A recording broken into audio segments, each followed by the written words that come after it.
I received a desperate phone call from my mother at 3 in the morning. My golden boy brother Brad had been arrested for embezzling $50,000 from his law firm. The same parents who cut me off completely when I lost my job in apartment 6 months ago were now begging for my help because I work in criminal defense. The irony burned through my chest as I stared at my phone, remembering how they hung up on me when I called crying and homeless, choosing Brad over me once again. The sound of my mother's sobbing voice on the phone transported me back to that frigid January night 6 months ago when my world collapsed. I had just received my lupus diagnosis after weeks of unexplained joint pain, crushing fatigue, and a butterfly rash across my cheeks that my doctor initially dismissed as stress. The autoimmune disease hit my life like a wrecking ball, forcing me to miss critical client meetings at the marketing agency where I had worked for 3 years. My supervisor, Janet Morrison, called me into her corner office on a Wednesday afternoon. The fluorescent lights made her blonde hair look almost white as she delivered the news with corporate efficiency. My position was being eliminated due to excessive absences effective immediately. 26 years old, and I was walking out of that glass building carrying my personal belongings in a cardboard box, my hands shaking from both the medication and sheer terror. The medical bills started arriving within days. Specialist consultations, blood work, MRI scans, prescription medications that cost more than my weekly grocery budget. My savings account, which had taken me 4 years to build up to $8,000, evaporated faster than morning dew. By the end of the month, my landlord was posting eviction notices on my apartment door. I remember sitting on my bathroom floor staring at the legal documents, my vision blurred from crying. That was when I made the phone call that would haunt me forever. I dialed my parents' number with trembling fingers, hoping beyond hope that they would catch me as I fell. My father, Harold, answered with his usual gruff tone. When I explained my situation between sobs, there was a long pause before he spoke. His words cut deeper than any lupus flare I had experienced. "Daisy, you made your choices. Your mother and I can't keep bailing you out every time life gets difficult." I tried to explain that I had never asked them for money before, that this was a medical emergency, that I had nowhere else to turn. But he interrupted me with devastating coldness. "Your brother Brad never calls us asking for handouts because he's responsible. He plans ahead. Maybe if you had made better decisions with your career and finances, you wouldn't be in this mess." My mother, Patricia, picked up the extension, and for a brief moment, I thought she might intervene. Instead, she delivered the final blow. "Sweetie, we love you, but we can't enable your poor choices. You need to figure this out yourself, or don't call us again until you can handle your own problems." The dial tone echoed in my ear like a death knell. 3 weeks later, I was sleeping in the back seat of my Honda Civic behind a 24-hour diner off Interstate 95. The January snow covered my windshield each morning, and I would scrape it off with a credit card before driving to the public library to search for jobs on their computers. The diner's bathroom became my place to wash my face and brush my teeth, always ordering just a cup of coffee so the staff wouldn't ask me to leave. The smell of bacon and syrup would drift through my car windows while I wrapped myself in every piece of clothing I owned, trying to stay warm enough to sleep. Other customers walked past my car without a second glance, probably assuming I was just taking a nap during a long road trip. If only they knew I had become one of the invisible homeless, the people who slip through society's cracks when illness and bad luck collide. After burning through my last $400 on gas and food, I finally found a studio apartment in the worst part of downtown. The building smelled like mildew and desperation, but it had a roof and heat. My new neighbor, an elderly woman named Rosa Santos, helped me carry in the single bag of belongings I had left. "Things will get better, Mija," she whispered, pressing a warm cup of coffee into my hands. "Sometimes we have to lose everything to find out who we really are." I spent the next 5 months rebuilding my life one day at a time, surviving on part-time legal assistant work while fighting insurance companies for my lupus treatment.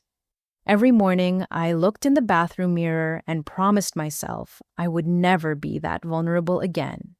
Now, listening to my mother's frantic voice begging for help, that promise echoed in my mind like armor around my heart. The harsh fluorescent lights in my law office buzzed overhead as I tried to focus on the Morrison divorce case files spread across my desk. It was nearly 9 o'clock on a Tuesday evening, and the building was empty except for the security guard making his rounds. I had been working at Henderson Pike and Associates for 4 months now, having clawed my way up from document review to paralegal to junior associate through sheer determination and 80-hour work weeks. My phone rang, jarring me from my concentration on property division calculations. The caller ID showed Sarah Chen, my college roommate who still lived in our hometown of Riverside Falls, Connecticut. "Daisy, I'm so glad I caught you. Listen, I have some weird news about your family, and I thought you should know." Sarah's voice carried that tone she used when she was about to reveal something uncomfortable. We had been friends since freshman year at State University, and she had witnessed enough of my family dynamics during holiday breaks to understand the undercurrents. "What kind of news?" I asked, setting down my highlighter and giving her my full attention. "Well, you know how I work at First National Bank now, right? In the loan department today, Brad came in to apply for a mortgage, and when I was reviewing his financials, something really strange came up." My stomach tightened. Brad had always been financially successful, at least according to family conversations. He was a third-year associate at Whitman and Associates, one of the most prestigious law firms in Hartford. He's been receiving monthly deposits of $2,000 from an account linked to your parents for the past 4 years, Daisy, every single month like clockwork. The words hit me like ice water. I set my coffee cup down so hard it rattled against the saucer. "That's impossible. My parents told me they were struggling financially. They said money was tight when I asked for help." Sarah's voice grew softer, more cautious. "I probably shouldn't be telling you this because of banking privacy laws, but Brad listed these payments as income from a family trust fund. He's been using them to qualify for a $700,000 mortgage on a house in West Hartford." I stared at the wall of my cramped office, my mind racing back through years of memories that suddenly looked completely different. Every Christmas when I received practical gifts like socks and kitchen towels, while Brad unwrapped expensive electronics and designer clothes. Every family dinner where Brad casually mentioned his latest vacation or restaurant experience while I counted quarters for laundry money. "A trust fund," I repeated slowly. "Sarah, there was never any trust fund. My parents told me they couldn't afford to help with my college expenses. I graduated with $45,000 in student loans." "Oh my God, Daisy. I had no idea. Brad made it sound like this was normal, like you had the same arrangement." After hanging up with Sarah, I sat alone in my office as the pieces of my childhood began rearranging themselves into a completely different picture. I pulled up my laptop and started searching through old family emails looking for any mention of financial help or trust funds. What I found made my hands shake with rage. Buried in an email thread from 3 years ago, I discovered my mother discussing Brad's law school graduation party. She mentioned being proud that they could pay for his education completely, ensuring he graduated debt-free. In another email, my father bragged to his brother about Brad's academic achievements, noting how their financial support allowed him to focus on studies instead of working part-time jobs. I had worked 30 hours a week throughout college at the campus bookstore, serving coffee and sandwiches to classmates whose parents paid their full tuition. My hands were permanently stained with coffee grounds and ink from handling textbooks I couldn't afford to buy new. Meanwhile, Brad was studying in comfort, fully funded by parents who claimed they couldn't help me purchase required reading materials. The revelation cut deeper than any lupus flare I had experienced. 28 years of believing I was the family disappointment, the one who couldn't get her life together, when the truth was that I had been systematically denied the same opportunities and support given freely to Brad. I thought about Brad's sleek BMW parked in the driveway during family gatherings, his designer suits, his luxury apartment with floor-to-ceiling windows overlooking the Connecticut River, all of it financed by parents who told me to figure out my own problems when I faced homelessness due to a medical condition beyond my control. My phone buzzed with a text message from my mother. "Daisy, please call us back. Brad needs a criminal defense attorney and you're the only one we know. Family helps family." I stared at those words until they blurred together.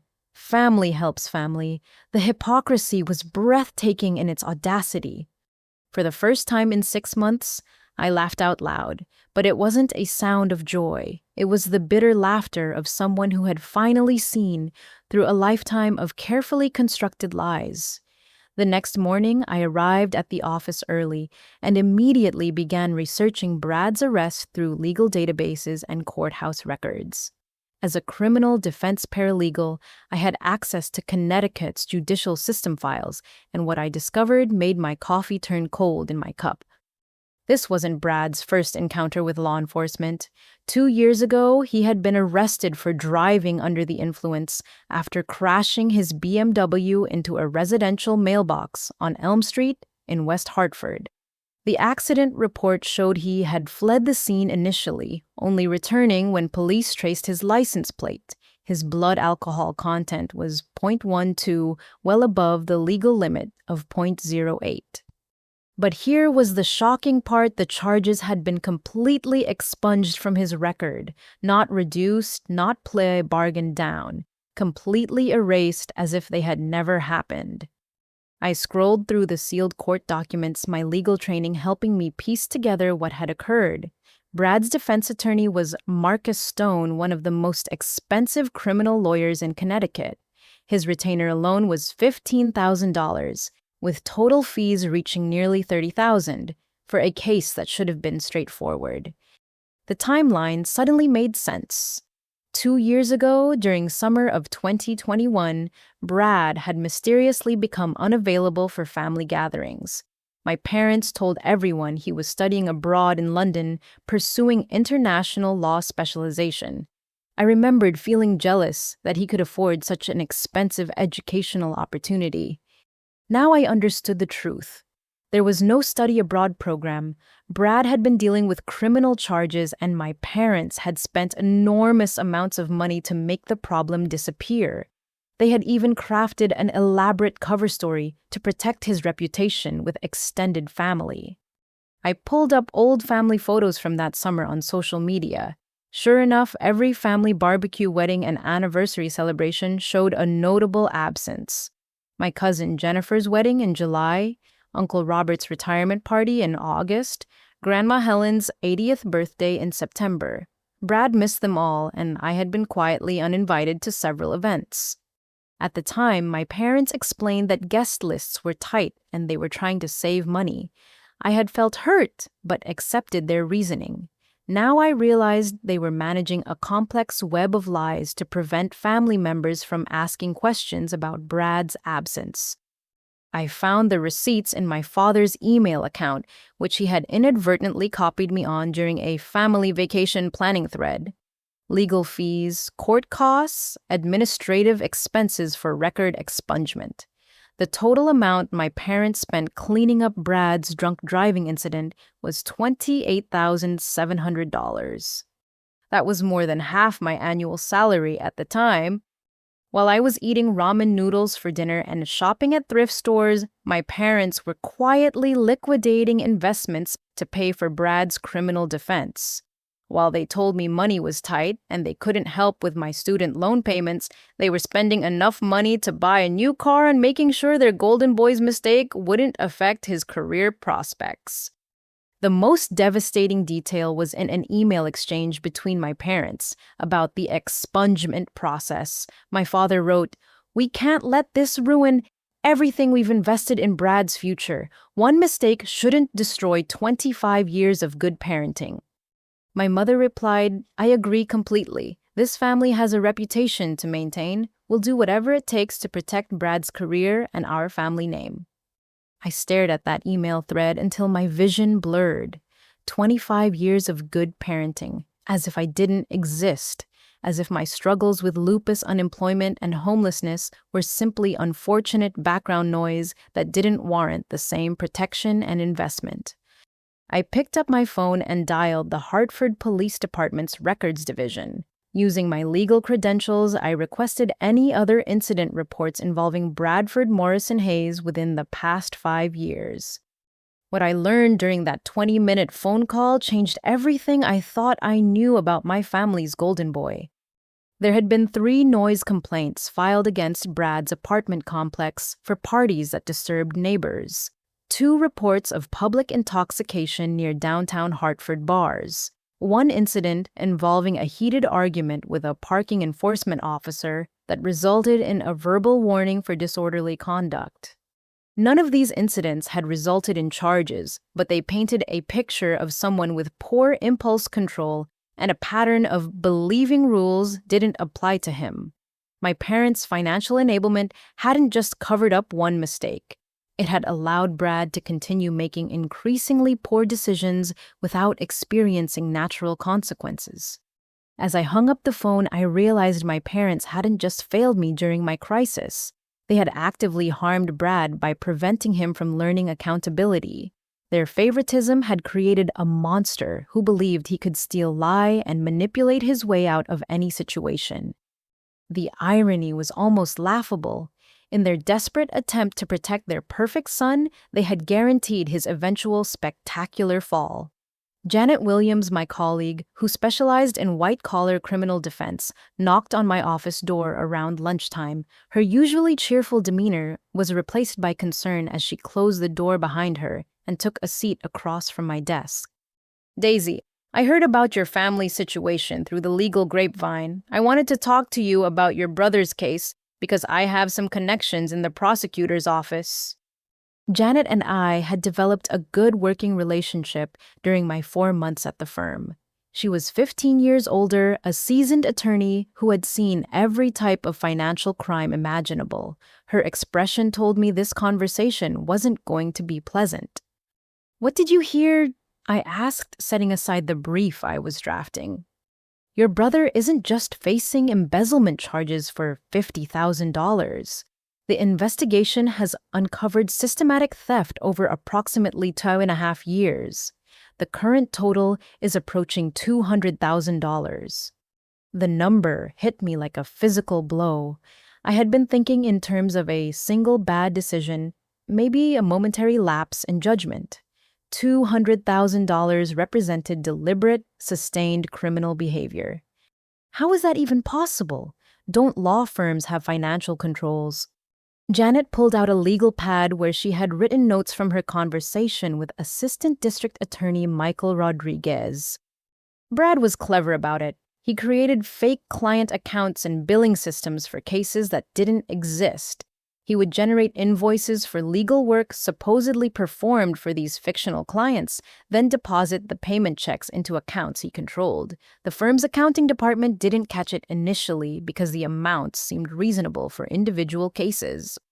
She flipped through her notes, finding specific details that made my stomach churn. He also inflated billable hours on legitimate cases. If he worked 5 hours on a research project, he would bill the client for 12 hours and pocket the difference. He created false documentation showing work that was never performed. The scope of Brad's deception was staggering. This wasn't a desperate person making one terrible choice. This was systematic fraud executed over years with careful planning and execution. There's more, Daisy. The FBI Financial Crimes Unit has been tracking his spending patterns. Most of the stolen money went to gambling losses at casinos in Atlantic City. Surveillance footage shows him losing $80,000 during one weekend in October. I felt physically sick. $80,000 was more than twice my annual income. Brad had gambled away more money in 2 days than I earned in a year, and it was all stolen from his law firm's clients. The criminal charges include wire fraud because he used electronic banking to move the stolen funds, money laundering because he created false documentation to hide the source of the money, and racketeering because this was an ongoing criminal enterprise rather than isolated incidents. Janet's voice grew more serious as she delivered the final details. Brad's looking at a federal sentence of 10 to 15 years in prison. The judge will consider the amount stolen, the duration of the criminal behavior, and his abuse of his position as an attorney. First-time offenders sometimes get lighter sentences, but $200,000 puts him in a different category entirely. I thought about my parents' frantic phone calls, their desperate pleas for help. They had no idea they were asking me to defend someone who had committed crimes that could destroy multiple families. The clients whose money Brad stole weren't faceless corporations. They were people seeking legal help during difficult times in their lives, trusting their attorney to handle their finances ethically. His defense attorney is demanding a $200,000 retainer just to begin building a case. That's before expert witnesses, investigators, and court costs. A case this complex could easily cost $400,000 to defend properly. The numbers swirled in my head like a hurricane. My parents had already spent their retirement savings and mortgaged their house trying to help Brad. Now they were facing legal expenses that exceeded the value of their entire estate. Janet leaned forward, her expression sympathetic but firm.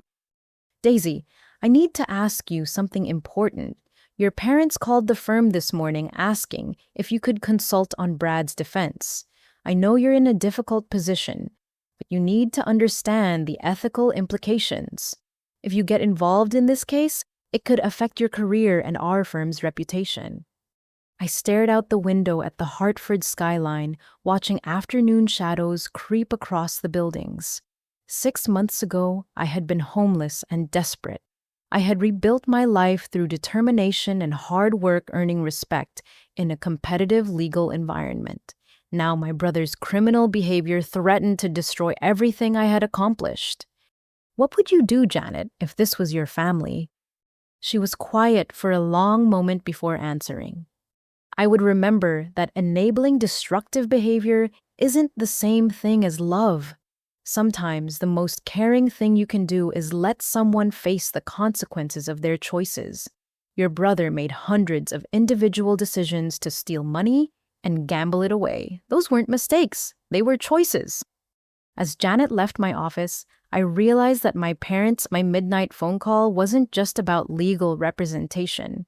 They were asking me to sacrifice my professional ethics and career prospects to clean up another one of Brad's messes. The pattern was becoming clear. Throughout our lives, everyone in the family was expected to adjust their plans, compromise their values, and sacrifice their opportunities to protect Brad from experiencing consequences. For the first time in my life, I was in a position to say no. My mother's call came at 7:30 the next morning, interrupting my usual pre-work routine of reviewing case files over coffee.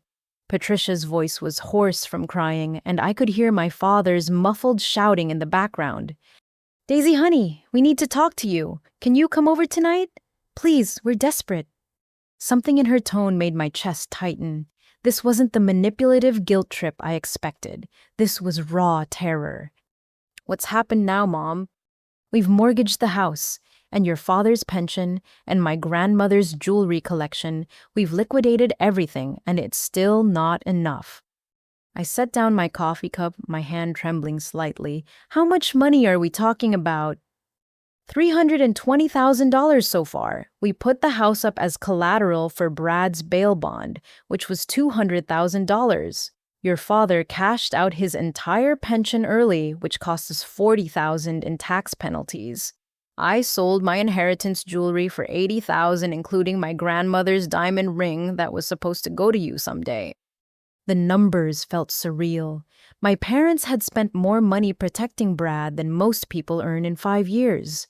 They had literally bet their entire financial future on their son's innocence. "And his lawyer wants more money." I asked, though I already knew the answer.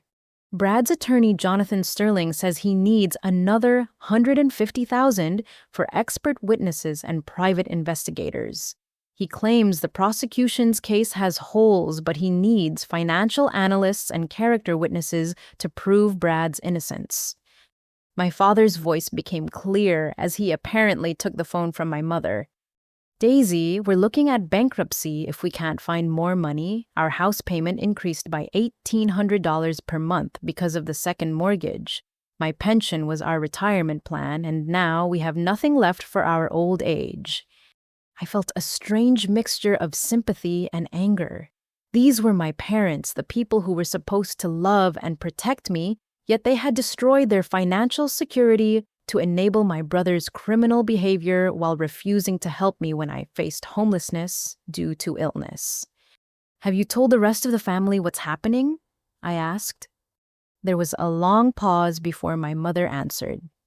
"We've been telling everyone that Brad is taking a sabbatical to explore different career opportunities. We can't let people know about the arrest. It would destroy our reputation and Brad's future prospects." "Mom, Brad's future prospects are already destroyed. He's facing federal prison time." "Don't say that." Her voice became shrill with panic. "We're not giving up on him. Jonathan Sterling thinks he can get the charges reduced if we demonstrate Brad's commitment to rehabilitation and family support." My father's voice returned, carrying the commanding tone he had used throughout my childhood. "We need you to represent Brad, or at least consult on his case. Sterling says having another attorney in the family shows community support and character references. You owe us this much, Daisy." The audacity of that statement took my breath away. I owed them after they had abandoned me during my medical crisis and homelessness, after discovering they had secretly funded Brad's entire adult life while I struggled with student loans and medical debt. "Dad, I don't owe you anything. 6 months ago, you told me to figure out my own problems and hung up on me when I was sleeping in my car." "That was different," he replied quickly. "You were making poor choices and needed to learn responsibility. Brad's situation is a misunderstanding that got blown out of proportion."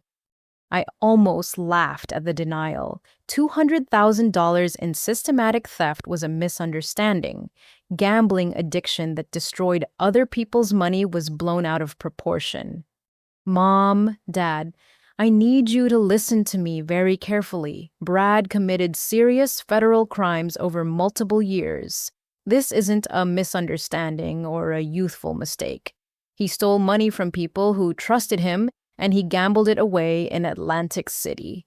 No amount of family support or character references is going to change those facts." My mother's sobbing became louder. "But he's our son. We can't just abandon him." "You abandoned me when I needed help.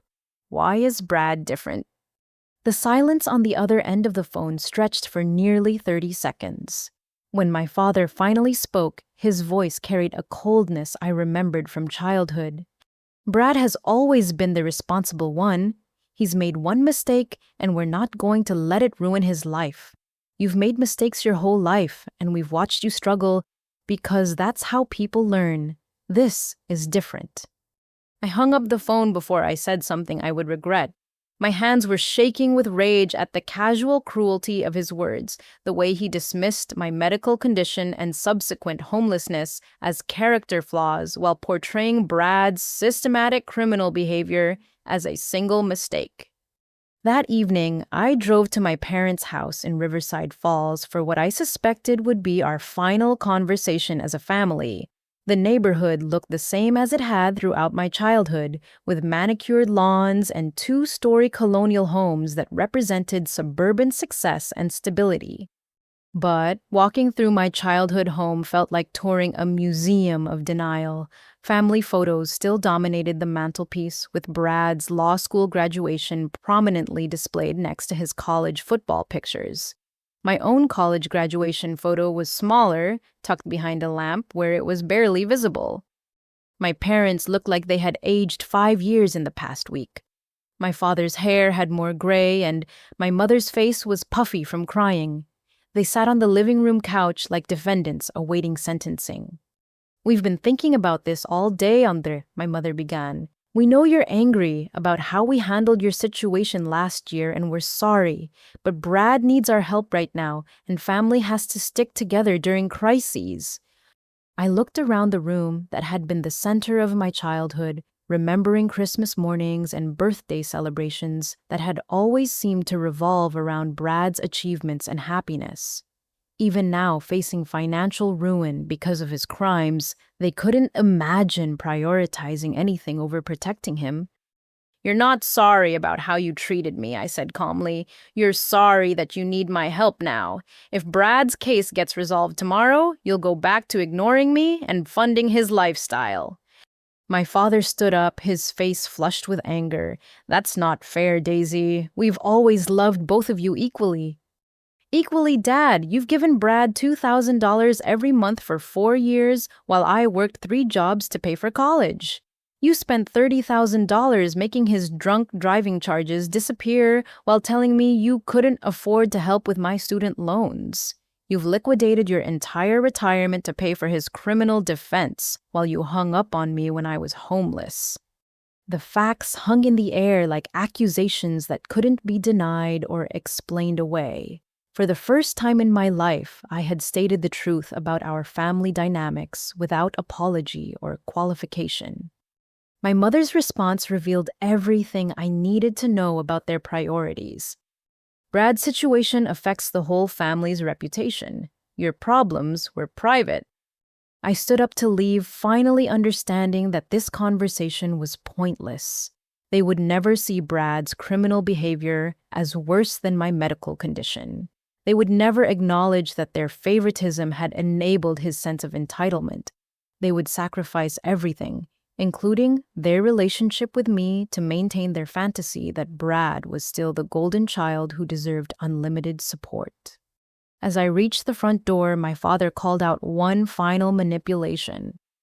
"If you don't help us, Daisy, you'll regret it for the rest of your life. When Brad goes to prison and we lose everything that will be on your conscience." I turned around and looked at both of them, these people who had raised me but never really known me. "No, Dad. Brad's choices are on his conscience. Your enabling is on yours. I'm finally free of both." This call from my parents' financial planner came 3 days later while I was reviewing depositions for the Morrison divorce case. Thomas Mitchell had been managing my family's finances for over 20 years, and his voice carried the weight of delivering devastating news. "Oh, Daisy, I hope you don't mind me calling you directly. Your parents listed you as their emergency contact when they opened their accounts, and I felt obligated to reach out given the current circumstances." I set aside my legal papers, sensing this conversation would require my full attention. "What kind of circumstances, Mr. Mitchell?" "Your parents have been liquidating assets at an alarming rate over the past month. They've emptied their retirement accounts, taken equity loans against their house, and yesterday they asked me to help them access funds from an estate account that I administered for your grandfather." My grandfather, William Morrison, had passed away when I was 19. I remembered him as a gentle man who worked as an electrical engineer and saved meticulously throughout his life. He had always shown interest in my education, asking about my classes and encouraging my academic pursuits. "What kind of estate account?" I asked, though something in my chest already knew this wasn't going to be good news. "Your grandfather established a $20,000 education fund specifically designated for your college expenses. The will was very clear that this money was to be used solely for Daisy Morrison's higher education costs. I've been managing the account for 9 years, waiting for your parents to request disbursement for your student loans or graduate school expenses." The room seemed to spin slightly as the implications hit me. $20,000. That amount would have covered nearly half of my undergraduate student loans, eliminating years of financial stress and monthly payments that still consumed 15% of my income. "Mr. Mitchell, I never received any money from my grandfather's estate for education." His pause told me everything I needed to know. Daisy, I'm looking at the disbursement records right now. In September of 2019, your parents requested the full $20,000. They provided documentation showing it was being transferred to cover educational expenses for Brad's first year of law school. My hand started shaking as I gripped the phone. Brad's first year of law school was 2019. While I was working 30 hours a week at the campus bookstore and taking out additional loans to cover my senior year expenses, my parents had stolen my grandfather's gift and given it to Brad. Did my grandfather's will actually allow for that transfer? Absolutely not. The will specifically states for Daisy Morrison's education only. Your parents convinced me that you had decided not to pursue graduate education and wanted the money to help with family educational costs instead. They said you had specifically requested that it go toward Brad's law school expenses as a gesture of family support. I felt like I might vomit. Not only had my parents stolen my inheritance, they had convinced the financial planner that it was my idea. They had used my name to justify giving my grandfather's final gift to their favorite child. Mr. Mitchell, I never made any such request. I didn't even know this money existed. Oh my God, Daisy, I'm so sorry. I should have insisted on speaking with you directly before authorizing the transfer, but your parents were so convincing, and they had all the legal documentation as executors of the estate. I thought about my grandfather's funeral, how he had pulled me aside a few weeks before his death to tell me he was proud of my academic achievements. He had mentioned wanting to help with my education costs, but I assumed he meant general encouragement. Now I realized he had actually provided financial support that was stolen from me by my own parents. There's more, Daisy. Yesterday, your parents came to me asking if there were any other estate assets they could access to help with Brad's legal expenses. They wanted to know if I could loan them money using their house as collateral, or if there were any legal ways to access funds from other family trusts. The desperation in their financial situation was becoming clear. They had spent their entire life savings, destroyed their retirement security, and violated the terms of my grandfather's will, and they still needed more money to feed the monster of Brad's legal defense. Mr. Mitchell, what are the legal implications of misusing estate funds that were specifically designated for my education? Well, technically, your parents violated the terms of your grandfather's will. As the intended beneficiary, you would have grounds for a civil lawsuit to recover the money, plus interest and penalties. The estate law in Connecticut is very clear about misappropriation of designated funds. I stared out my office window at the Hartford traffic, watching ordinary people go about their daily lives, while my family's financial and moral foundation crumbled around me. My grandfather had worked hard his entire life saving money specifically to help me succeed in education. His final gift had been stolen and given to the grandchild who had received every advantage while I struggled alone. Mr. Mitchell, I need copies of all the documentation related to my grandfather's estate and the disbursement of my education fund. Of course, I'll email everything within the hour. Daisy, I want you to know that if I had any idea this transfer wasn't legitimate, I never would have authorized it. Your grandfather was very specific about wanting to help your education. After hanging up, I sat in my office feeling like I was seeing my family clearly for the first time.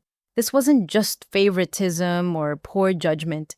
My parents had committed fraud, forging my consent to steal my inheritance and transfer it to Brad. They had looked my grandfather's financial planner in the eye and lied about my wishes using my name to justify their theft. The $20,000 would have changed my life. It would have reduced my student loan burden significantly, allowing me to focus on my studies instead of working multiple jobs.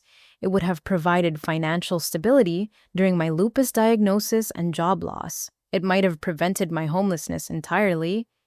Instead, it had paid for Brad's law school expenses, contributing to the legal education he was now using to commit federal crimes. I thought about my grandfather's final words to me at the hospital. He had squeezed my hand and said, "Your education is the one thing no one can ever take away from you, sweetheart. Use it to build a good life." He had tried to give me the financial foundation to build that good life. My parents had stolen it and handed it to the child who would use his advantages to destroy other people's lives. For the first time since receiving my mother's frantic phone call, I felt something harder than anger. I felt the cold clarity of someone who had finally seen through decades of manipulation and lies. My grandfather's gift was still mine by right, and I was gonna take it back. The collect call from Hartford County Jail interrupted my dinner on Thursday evening. I was sitting in my small apartment eating takeout Chinese food while reviewing case files for the next day's court appearances. The automated message asking if I would accept charges from inmate Bradford Hayes made my stomach clench with anxiety. I almost declined the call, but something made me press the number one key to accept perhaps morbid curiosity about what my brother would say in his first direct contact since his arrest. "Daisy, thank God you picked up. I've been trying to reach you for days." Brad's voice carried the same confident tone he had used throughout our childhood, as if being arrested for federal crimes was merely an inconvenience that could be resolved through proper connections and family loyalty. "Hello, Brad. I heard about your situation." "My situation? That's what you're calling this, Daisy. I'm sitting in a jail cell because of a misunderstanding that got blown completely out of proportion. The prosecutors are treating normal business practices like criminal behavior." I set down my chopsticks, recognizing the same denial and blame shifting that had characterized Brad's response to every childhood conflict. When he broke my bicycle at age 8, it was because I had left it in his way. When he failed his senior year economics class, it was because the teacher had unrealistic expectations. "Brad, the prosecutors say you stole $200,000 over 2 years. That's not a misunderstanding." "See, this is exactly the problem. You're believing everything the prosecution claims without hearing my side of the story.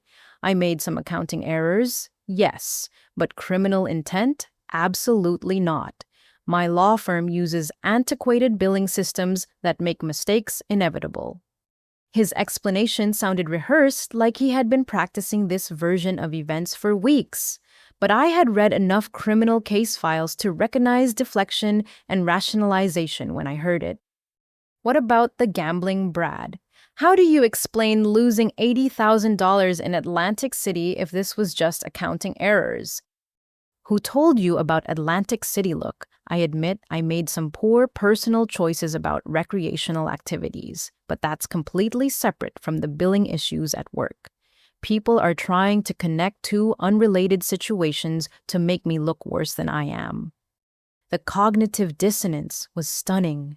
Brad could acknowledge gambling away enormous amounts of money while simultaneously claiming the theft charges were accounting errors. In his mind, the stolen money and the gambling losses existed in separate universes with no connection to each other. "Brad, you called me for a reason. What do you want?" "I want my sister's support. Mom and Dad are doing everything they can to help me fight these charges, but they're not attorneys. You understand how the legal system works. You know that prosecutors often overcharge cases to force plea bargains." I recognize this tactic from childhood. Brad would create a reasonable-sounding explanation for his behavior, then appeal to family loyalty to secure support. He had used the same approach when he crashed Dad's car in high school, when he was caught cheating on his college girlfriend, when he failed the bar exam on his first attempt. "What specifically are you asking me to do?" "I need you to join my defense team. Jonathan Sterling is brilliant, but he's expensive and he doesn't know our family dynamics. You could provide insight into my character and background that would help the jury understand I'm not a criminal. I'm just someone who made mistakes under pressure."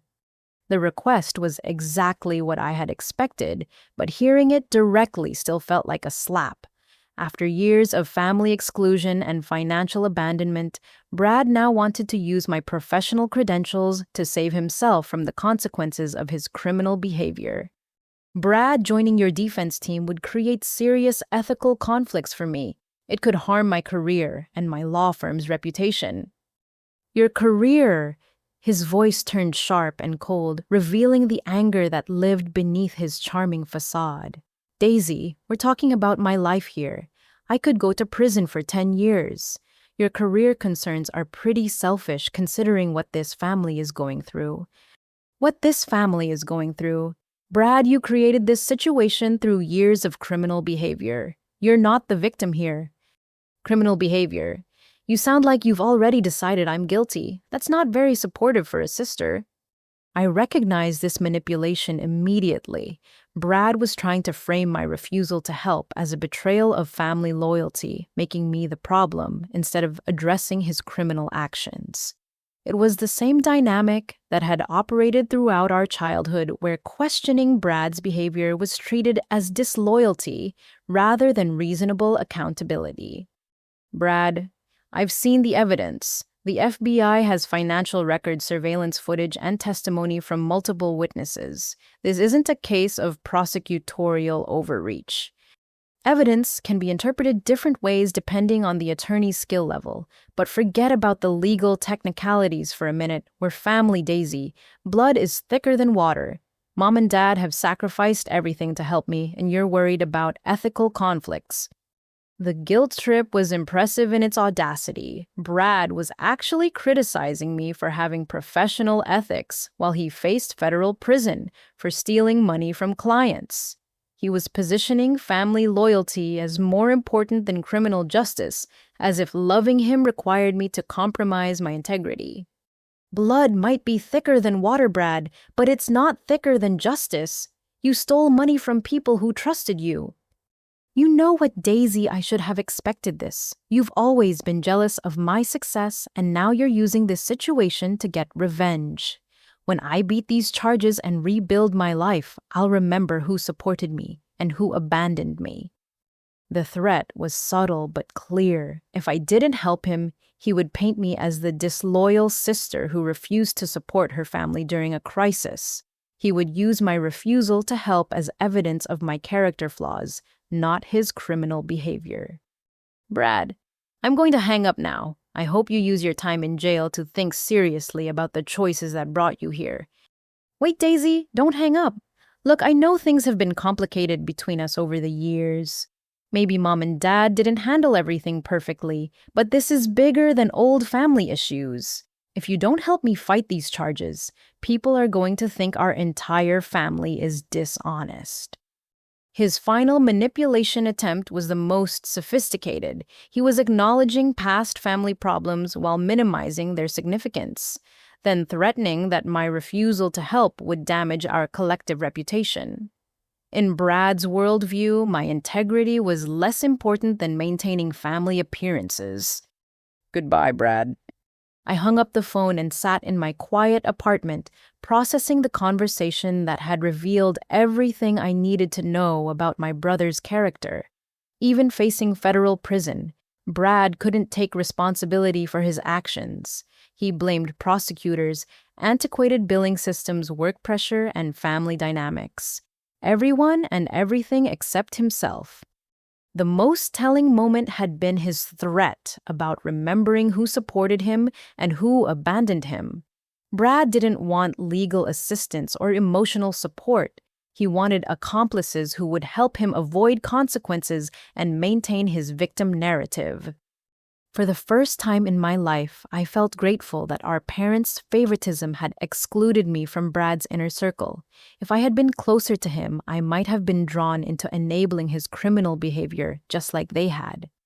The phone rang again, another collect call from Hartford County Jail.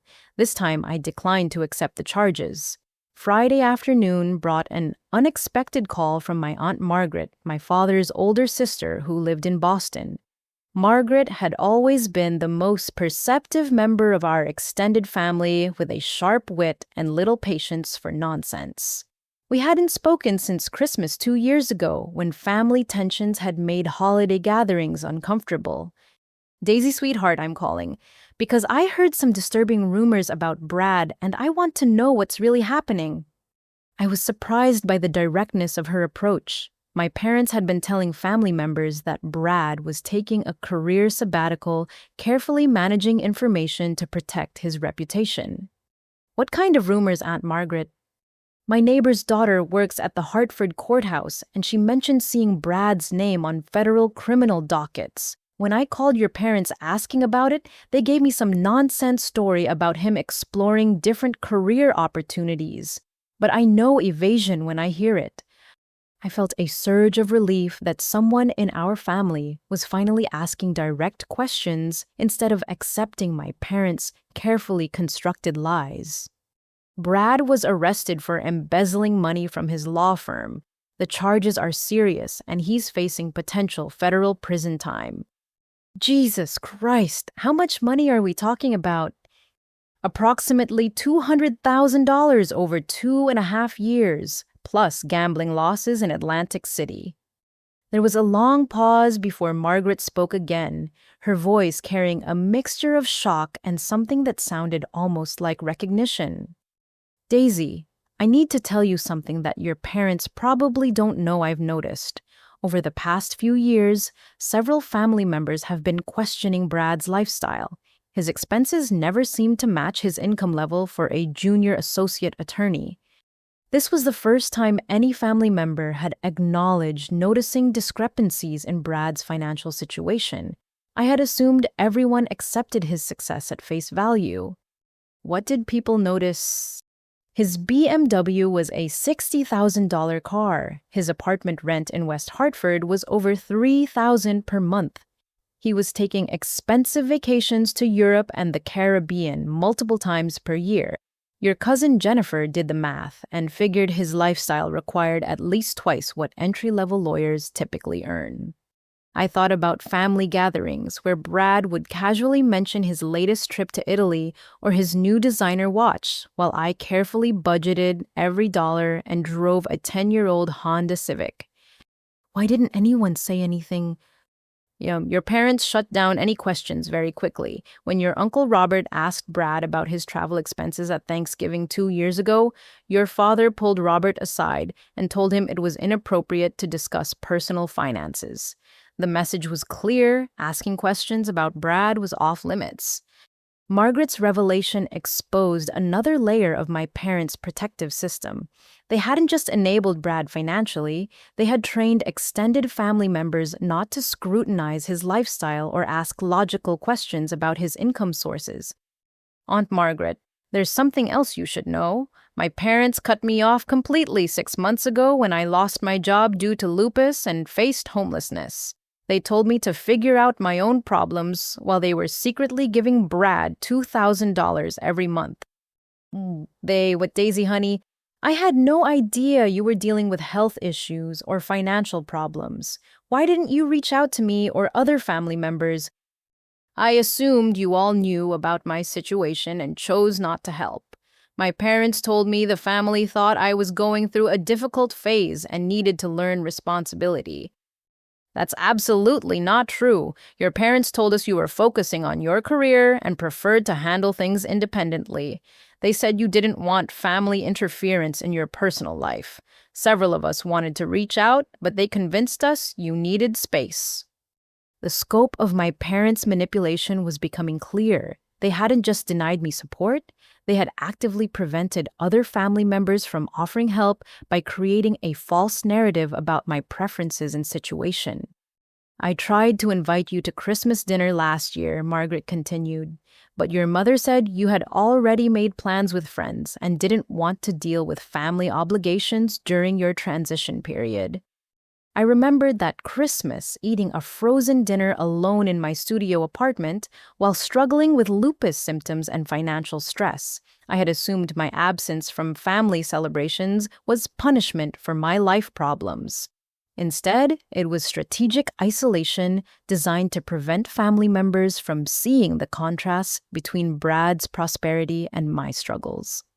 Aunt Margaret, did other people notice that I was missing from family events? Of course we did, but your parents always had explanations. You were working on important projects, traveling with friends, dealing with personal matters that required privacy. They were very convincing about respecting your need for independence. The realization hit me like ice water.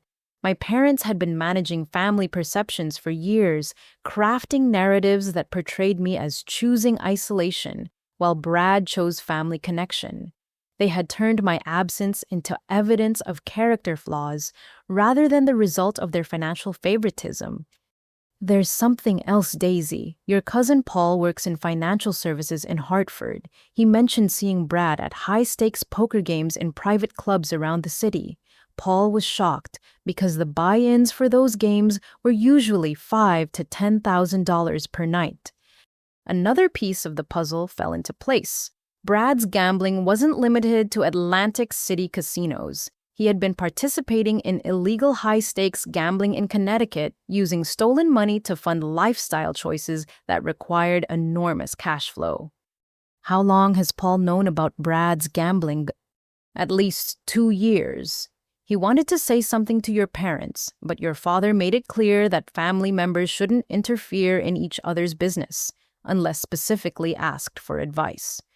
My parents had created a perfect information control system. Family members noticed problems, but were trained not to discuss them. Questions about finances were discouraged as inappropriate. My absence was explained away as personal choice rather than financial abandonment. Margaret, I need you to know that my parents are now asking me to help with Brad's criminal defense. They've liquidated their entire retirement savings and mortgaged their house to pay for his bail and attorney fees.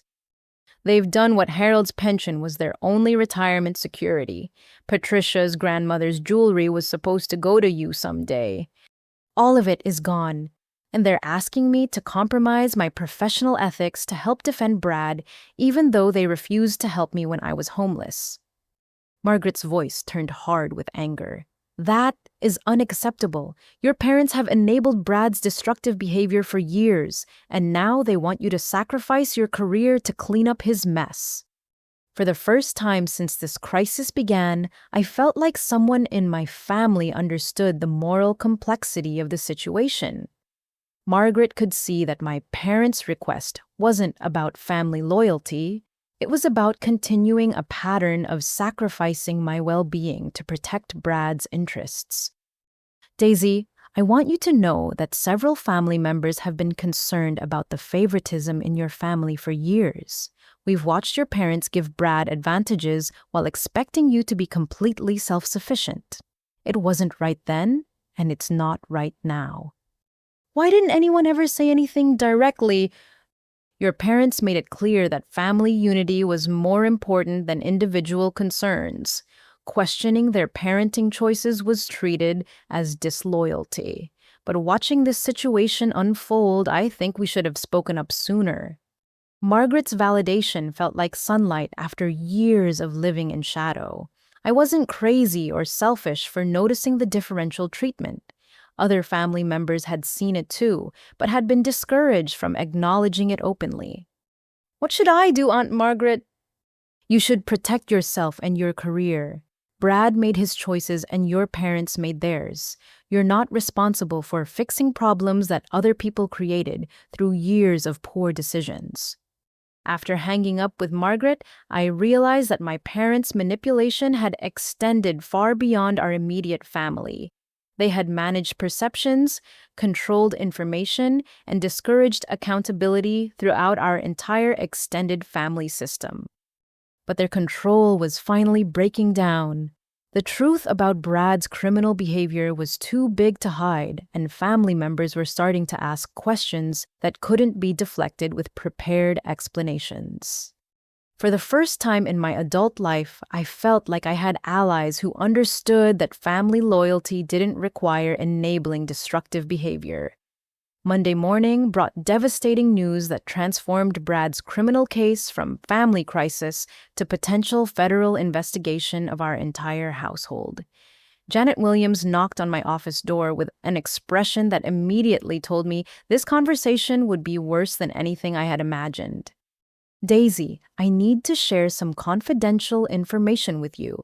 The FBI Financial Crimes Unit has expanded their investigation of Brad's case, and it now includes your parents as potential co-conspirators. I felt the blood drain from my face as I gestured for Janet to close my office door and take a seat. Co-conspirators. My parents had no idea Brad was stealing money. That's what they claim, but the FBI has traced some of Brad's embezzled funds through financial transactions that directly benefited your parents. The money trail suggests they may have unknowingly received stolen client funds. Janet pulled out a legal pad with notes from her conversation with federal investigators. Brad didn't just steal money for gambling. He also used stolen funds to make payments to your parents, disguising them as gifts or loans. Over the past 18 months, he transferred $47,000 to your parents' accounts money that prosecutors can trace directly to embezzled client funds. The implications hit me like a physical blow. My parents hadn't just enabled Brad's criminal behavior through emotional support and bail money. They had actually received proceeds from his crimes, making them potential accessories under federal money laundering statutes. What kind of payments are we talking about? Monthly transfers of $1,500 to $2,000 that Brad labeled as help with household expenses or gifts for special occasions. Your parents use this money for their mortgage payments, car repairs, and general living expenses. They probably assumed Brad was being generous with his attorney salary. I thought about my father's dismissive attitude when I asked for help during my medical crisis, his claim that money was tight and they couldn't afford to assist me. Meanwhile, they were receiving nearly $2,000 per month in stolen money from Brad funds that could have easily covered my rent during my homelessness. The FBI analysis shows that some of these transferred funds came directly from client trust accounts that Brad controlled. In legal terms, your parents received stolen money even if they didn't know its source. Janet flipped through her notes, finding more disturbing details. There's also the issue of the family home being used as collateral for Brad's bail. Federal prosecutors can seize property that was purchased or maintained using proceeds of criminal activity. Since Brad's payments helped your parents maintain their mortgage, the house could be subject to asset forfeiture. The house where I had grown up, where my parents planned to live during retirement, could be seized by federal authorities as proceeds of crime. Their financial destruction was becoming complete. But surely the government can't hold my parents responsible for money they received in good faith. That depends on whether prosecutors believe they should have known the money was suspicious. Brad was a junior associate attorney earning maybe $80,000 per year, but he was giving your parents $24,000 annually while maintaining his own expensive lifestyle. A reasonable person might question where that money was coming from. Janet's analysis exposed the willful blindness that had characterized my parents' relationship with Brad throughout his adult life. They had accepted financial gifts that exceeded what his legitimate income could support, just as they had ignored warning signs about his drinking, gambling, and entitled behavior. There's more, Daisy. Brad's attorney contacted our firm this morning, asking if you would consider representing your parents as they become potential defendants in this case. Their current situation is complex because they're both witnesses against Brad and potential co-defendants in the money laundering investigation. The request was stunning in its audacity. My parents had refused to help me during my medical and financial crisis, yet Brad's defense team now wanted me to risk my career defending them against criminal charges resulting from their acceptance of stolen money. What are the potential charges against my parents? Money laundering, receiving stolen property, and potentially conspiracy if prosecutors believe they knew or should have known about Brad's criminal activity. These are federal felonies with mandatory minimum sentences. I stared out my office window at the Hartford skyline, watching normal people go about their daily business, while my family's world collapsed into federal criminal investigation. Janet. What would happen to my career if I agreed to represent my parents? It would be professional suicide. Defending family members in federal criminal cases creates massive conflicts of interest. Our firm's malpractice insurance wouldn't cover you, and the Connecticut Bar Association would likely investigate ethical violations. Plus, if your parents are convicted, your own background investigation for security clearances could be affected. The choice was becoming clear. My parents were asking me to destroy my professional future to defend them against criminal charges that resulted from their years of enabling Brad's destructive behavior.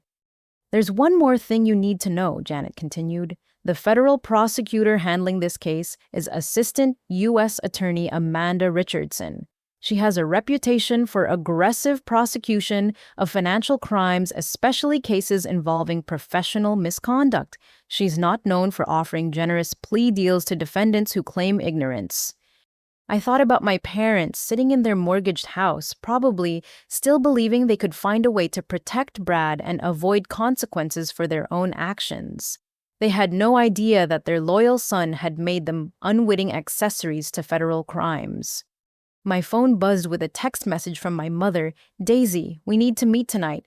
Brad's lawyer says we might need our own attorney. Please, call us." For the first time since this crisis began, I felt something approaching sympathy for my parents. They were about to learn that their golden child had not only destroyed his own life, but had potentially destroyed theirs as well. But my sympathy was tempered by the memory of their coldness during my medical crisis.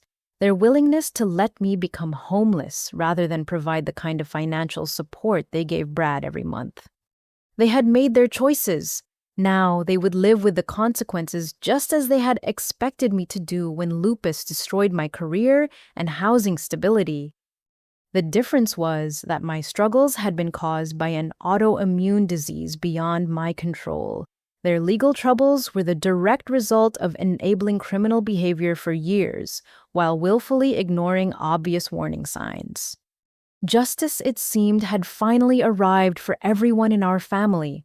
Tuesday morning brought the conversation I had been dreading since this family crisis began. David Henderson, the senior partner at our law firm and my professional mentor for the past 4 months, called me into his corner office overlooking the Connecticut River. His expression was grave as he gestured for me to close the door and take a seat across from his mahogany desk. "Daisy, we need to discuss your family situation and how it might affect your position here at the firm."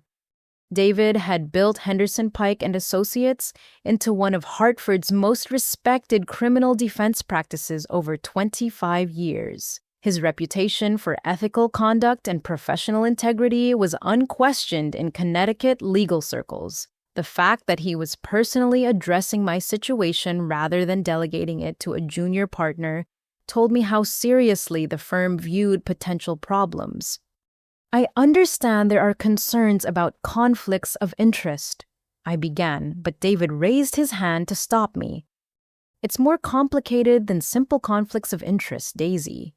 Your brother's case is receiving significant media attention in Hartford.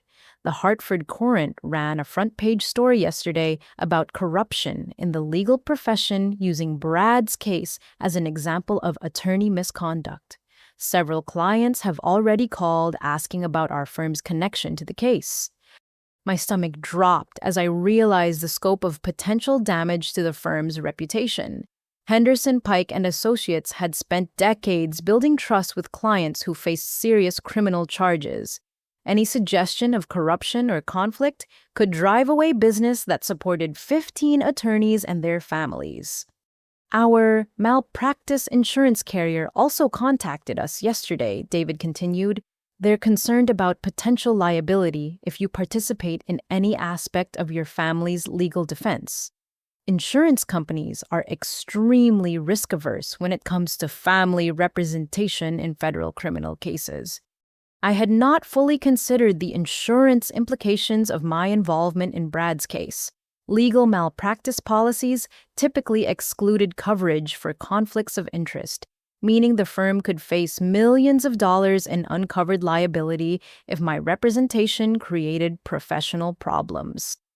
David, I want you to know that I have no intention of representing Brad or my parents. I've already declined their requests for legal assistance. I appreciate that, Daisy, but the situation is more complex than your personal intentions. The Connecticut Bar Association received a complaint yesterday questioning whether you should be involved in any criminal defense cases given your family's legal troubles. The complaint felt like a punch to my chest. I had worked 80-hour weeks for months to build credibility in Hartford's competitive legal market. My reputation was based on professionalism, preparation, and ethical conduct. Now anonymous accusers were suggesting that my brother's criminal behavior disqualified me from practicing law. Who filed the complaint? The complaint was anonymous, but it raises questions about your objectivity in cases involving financial crimes. If your brother is a known embezzler, can clients trust you to handle their money ethically? If your parents accepted stolen funds, does that reflect on your character and judgment? The logic was twisted but professionally dangerous. I was being held responsible for criminal actions committed by family members, as if Brad's choices reflected my personal integrity rather than his own moral failures. Other law firms in Hartford are already spreading rumors about our firm's connection to the embezzlement case, David explained. Whitman and Associates, where Brad worked, is telling clients that our firm might be compromised because of family connections to their former employees' criminal behavior. The professional gossip network in Connecticut's legal community was notorious for spreading information quickly and often inaccurately. Rumors about ethical problems could destroy an attorney's career faster than actual misconduct, especially for someone like me who was still building professional relationships. What does this mean for my position here? David's expression softened slightly, showing the genuine concern he felt for my career development. For now, I'm removing you from all cases involving financial crimes or trust account management. You'll focus exclusively on family law, personal injury, and general litigation matters that don't involve money handling or financial investigations. The limitation felt like professional punishment for crimes I didn't commit. Financial crime defense was one of the most lucrative and intellectually challenging areas of criminal law. Being excluded from these cases would limit my earning potential and career advancement opportunities. I'm also requiring you to attend additional continuing education courses on legal ethics and conflict of interest management. The Bar Association needs to see that our firm takes these issues seriously. The mandatory ethics training felt humiliating, as if my family's problems indicated deficiencies in my own moral reasoning. But I understood the firm's need to demonstrate proactive response to potential ethical concerns. David, how long will these restrictions remain in place? Until your family's legal situation is completely resolved. If Brad is convicted and your parents avoid criminal charges, we can gradually restore your full caseload. But if this investigation continues for months or years, we'll need to reevaluate your long-term position with the firm. The timeline could extend indefinitely based on factors completely beyond my control. Federal criminal cases often took years to resolve, especially complex financial crimes involving multiple defendants and extensive evidence. My career could be held hostage to Brad's legal problems for the foreseeable future. There's one more issue we need to discuss, David said, his tone becoming even more serious. Several clients have specifically requested that you not be assigned to their cases after learning about your family situation. They're concerned about potential conflicts or judgment issues. Client rejection felt like the deepest professional wound. These were people facing serious criminal charges who needed to trust their legal team completely. If they couldn't trust me because of my brother's behavior, my effectiveness as an attorney was fundamentally compromised. I understand their concerns, I replied, though the words felt like swallowing glass. Daisy, I want you to know that my personal opinion of your character and professional abilities hasn't changed. You're one of the most dedicated attorneys I've worked with, and your ethical standards are beyond question. But the legal profession operates on perception as much as reality. If clients perceive potential problems, those perceptions become our reality. David's validation meant more than he probably realized. In a world where family loyalty was being used to manipulate me into compromising my ethics, having a professional mentor recognize my integrity felt like an anchor in stormy seas. What should I do if Brad's attorney or my parents continue pressuring me to help with their defense? Refer all communications to me directly. I'll make it clear that firm policy prohibits your involvement in any aspect of these cases. That should provide you with professional cover for refusing their requests. As I prepared to leave David's office, he offered one final piece of advice that would prove crucial in the weeks ahead. Daisy, remember that your first loyalty is to your own professional integrity and career prospects. Family problems are temporary, but ethical violations can destroy a legal career permanently. Don't let anyone convince you to sacrifice your future for their problems. Walking back to my office, I felt the weight of professional isolation. My family crisis had transformed me from a rising attorney into a potential liability. Colleagues who had previously included me in case discussions now avoided eye contact in the hallway. Support staff who had been friendly began treating me with careful politeness that felt worse than outright hostility. That afternoon, I received an email from the Connecticut Bar Association scheduling a voluntary interview about my family situation. The interview was described as routine information gathering, but I understood it was actually an investigation into whether I posed ethical risks to the legal profession. My phone buzzed with yet another text from my mother. Daisy, Brad's lawyer, says we urgently need family members involved in our defense strategy. Please reconsider helping us. Our entire future depends on family unity. I stared at that message until the words blurred together. Family unity. My parents wanted me to destroy my professional reputation to demonstrate family loyalty, even though they had shown no loyalty to me during my medical and financial crisis. For the first time since this nightmare began, I felt grateful for David Henderson's restrictions on my case assignments. The firm had essentially made the ethical decision for me, removing any possibility that I could compromise my professional standing to help my family. Brad had destroyed his own career through criminal behavior. My parents had destroyed their financial security through willful enabling.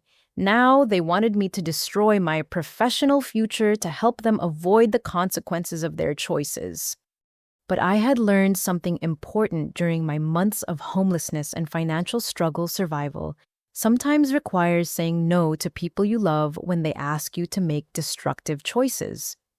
My career was the one thing I had built independently without family money or connections. It represented my ability to support myself financially and maintain the independence that had saved me from becoming another victim of Brad's manipulative behavior. I deleted my mother's text message without responding. For the first time in my adult life, I was choosing my own well-being over my family's expectations. Saturday morning found me driving through the familiar streets of Riverside Falls for what I knew would be my final conversation with my parents as their daughter. The autumn leaves were changing colors along the tree-lined road to my childhood home, creating a beautiful backdrop for what would be the ugliest family confrontation of my life.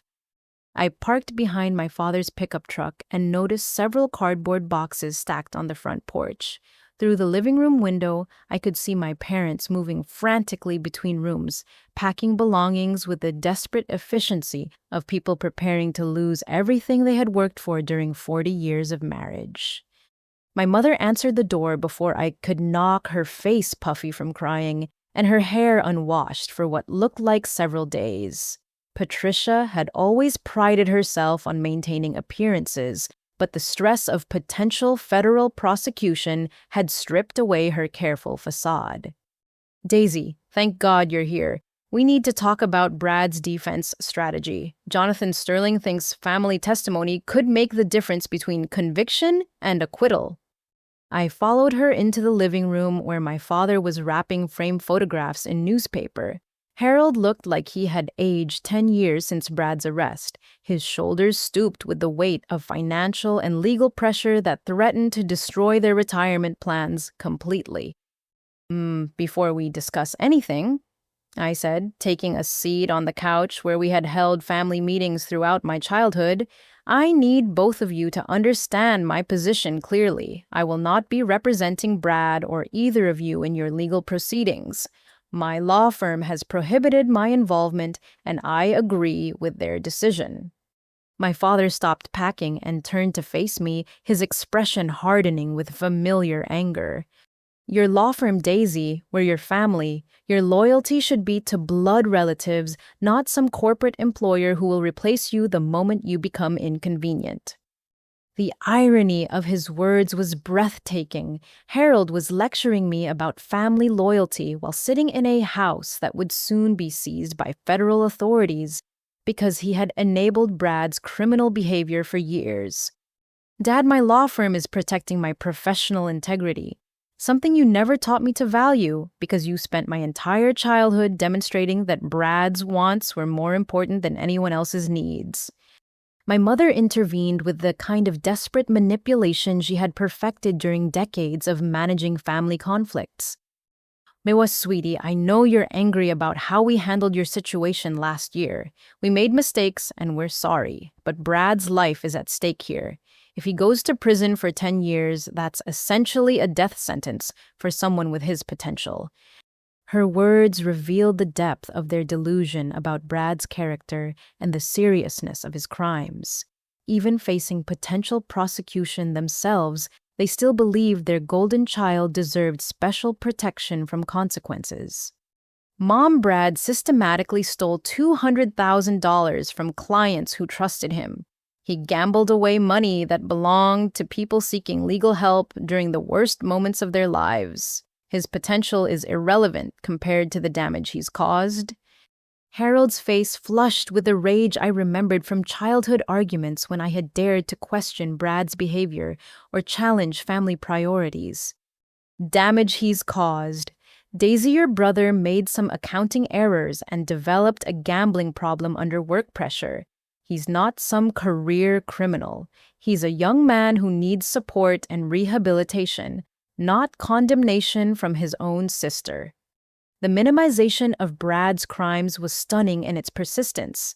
My parents would literally lose their house rather than acknowledge that their favorite child was a calculating thief who had betrayed professional ethics and legal obligations.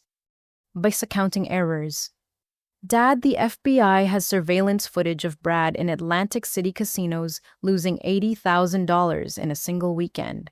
That money came from client trust accounts. He stole from people who needed legal representation during divorce proceedings and personal injury cases. My mother's response revealed the core of their psychological investment in protecting Brad's image. Everyone makes mistakes, Daisy. The important thing is family loyalty during crisis situations. Your grandfather always said that families who stick together can overcome any challenge. Don't you dare invoke grandfather's memory, I replied, my voice rising with anger I had suppressed for months. You stole the education fund he left specifically for me and gave it to Brad for law school expenses. You violated his will and forged my consent to justify the theft. The silence that followed my accusation was deafening. Both parents stared at me as if I had spoken a foreign language, their faces showing shock that I had discovered their financial deception. My father recovered, first switching to the aggressive defensiveness that had characterized his response to family conflicts throughout my childhood. That money was needed for Brad's education. You were already in college and managing your expenses. Brad's law school education benefited the entire family's reputation. The money was left specifically for my education, Dad. Grandfather's will was explicit about the intended beneficiary. You committed fraud to steal my inheritance. My mother's breakdown began with trembling hands that gradually escalated to full body sobbing as the weight of their deceptions became undeniable. Daisy, you have to understand. We always loved you, but Brad was planned. You were unexpected. We never intended to have a second child, and the financial pressure was overwhelming. The words hung in the air like toxic gas poisoning every childhood memory and family interaction I had ever treasured. 28 years of differential treatment suddenly made perfect sense through the lens of this devastating revelation. You've treated me like an unwanted burden my entire life because I was an unplanned pregnancy. Patricia's tears flowed harder as she tried to explain the psychological dynamics that had shaped our family for nearly 3 decades. We felt guilty about not wanting another baby, so we tried to compensate by giving Brad extra attention and resources. We thought if we focused on making him successful, it would prove we were good parents, despite our initial feelings about having you. The twisted logic of their favoritism was finally exposed. Their guilt about my unplanned birth had manifested as overcompensation for Brad, creating the dynamic that had excluded me from family resources and emotional support throughout my childhood. You destroyed my childhood and adolescence because you felt guilty about getting pregnant with me. My father's attempt at justification revealed how deeply embedded their psychological dysfunction had become over the years. Daisy, we never intended to hurt you. We thought you were naturally independent and capable of handling challenges on your own. Brad always seemed to need more support and guidance. Brad needed more support because you taught him that other people would solve his problems regardless of his behavior. You created his sense of entitlement by protecting him from every consequence and giving him resources he didn't earn. The confrontation was exposing decades of family pathology that had shaped all of our personalities and life choices. My independence had been born from emotional neglect, while Brad's criminality had emerged from excessive enablement. My mother made one final desperate appeal for the family loyalty that had always been used to manipulate me into accepting unfair treatment. Please, Daisy, we're begging you to help us prove you love this family. Your cooperation with Brad's defense team would show everyone that we're united during this crisis. I stood up from the couch, looking around the living room where I had spent countless hours feeling like an outsider in my own family. The family photos still dominated the mantelpiece, with Brad's achievements prominently displayed and my accomplishments barely visible. You want me to prove I love this family. I've been proving my love my entire life by accepting your favoritism, your financial discrimination, and your emotional neglect. I proved my love by working 3 jobs to pay for college while you funded Brad's education. I proved my love by sleeping in my car when you refused to help with my medical crisis while giving Brad $2,000 every month. My voice was steady and calm as I delivered the words I had been preparing unconsciously for 28 years. I'm done proving my love to people who have never loved me equally in return. Brad's criminal behavior is his responsibility. Your financial enablement is your responsibility. The consequences you're facing are the natural result of choices you made consistently over many years. As I walked toward the front door, my father called out with the commanding tone he had used throughout my childhood to enforce compliance with family expectations. Daisy Morrison Hayes, if you walk out that door without helping your family, you'll regret it for the rest of your life. You'll never forgive yourself for abandoning us when we needed you most. I turned around one final time to look at the people who had raised me, but never truly accepted me. Dad, I spent 6 months sleeping in my car because you abandoned me when I needed you most. The difference is that my problems were caused by a medical condition I couldn't control. Your problems are caused by enabling criminal behavior for years while ignoring every warning sign. You'll always be our daughter, my mother whispered through her tears. No, Mom, I was your unplanned pregnancy who became an unwanted burden. Now I'm an independent adult who refuses to enable your dysfunction any longer. I walked out of my childhood home for the last time feeling simultaneously heartbroken and liberated. The autumn air felt crisp and clean as I drove away from Riverside Falls, leaving behind 28 years of family loyalty that had never been reciprocated. For the first time in my adult life, I was free to build relationships based on mutual respect rather than obligation to people who had never valued me equally. Monday morning brought the opportunity I had been preparing for since discovering my parents' theft of my grandfather's education fund. I had spent the weekend researching Connecticut estate law and consulting with probate attorneys about recovering misappropriated inheritance funds. At 9 o'clock, I walked into the offices of Mitchell, Stone and Associates, a prestigious estate litigation firm in downtown Hartford. Thomas Mitchell, my grandfather's former financial planner, had referred me to his law partner, Rebecca Stone, after learning about my parents' fraudulent disbursement of my education fund. Rebecca specialized in recovering stolen inheritance money, and her reputation for aggressive litigation had earned respect throughout Connecticut's legal community. Her corner office overlooked the Connecticut River with floor-to-ceiling law books and framed court victories, creating an atmosphere of serious legal authority.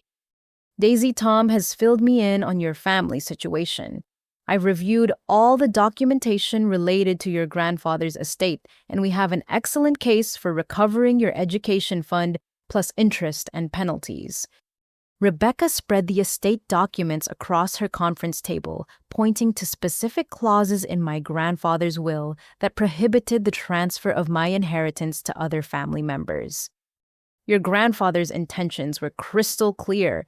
The $20,000 was designated exclusively for your educational expenses. Your parents violated the will's terms by redirecting the money to Brad's law school costs. I had brought additional documentation showing my student loan statements and college expenses from the time period when my inheritance should have been available to help with my financial needs. What kind of recovery are we talking about? I asked.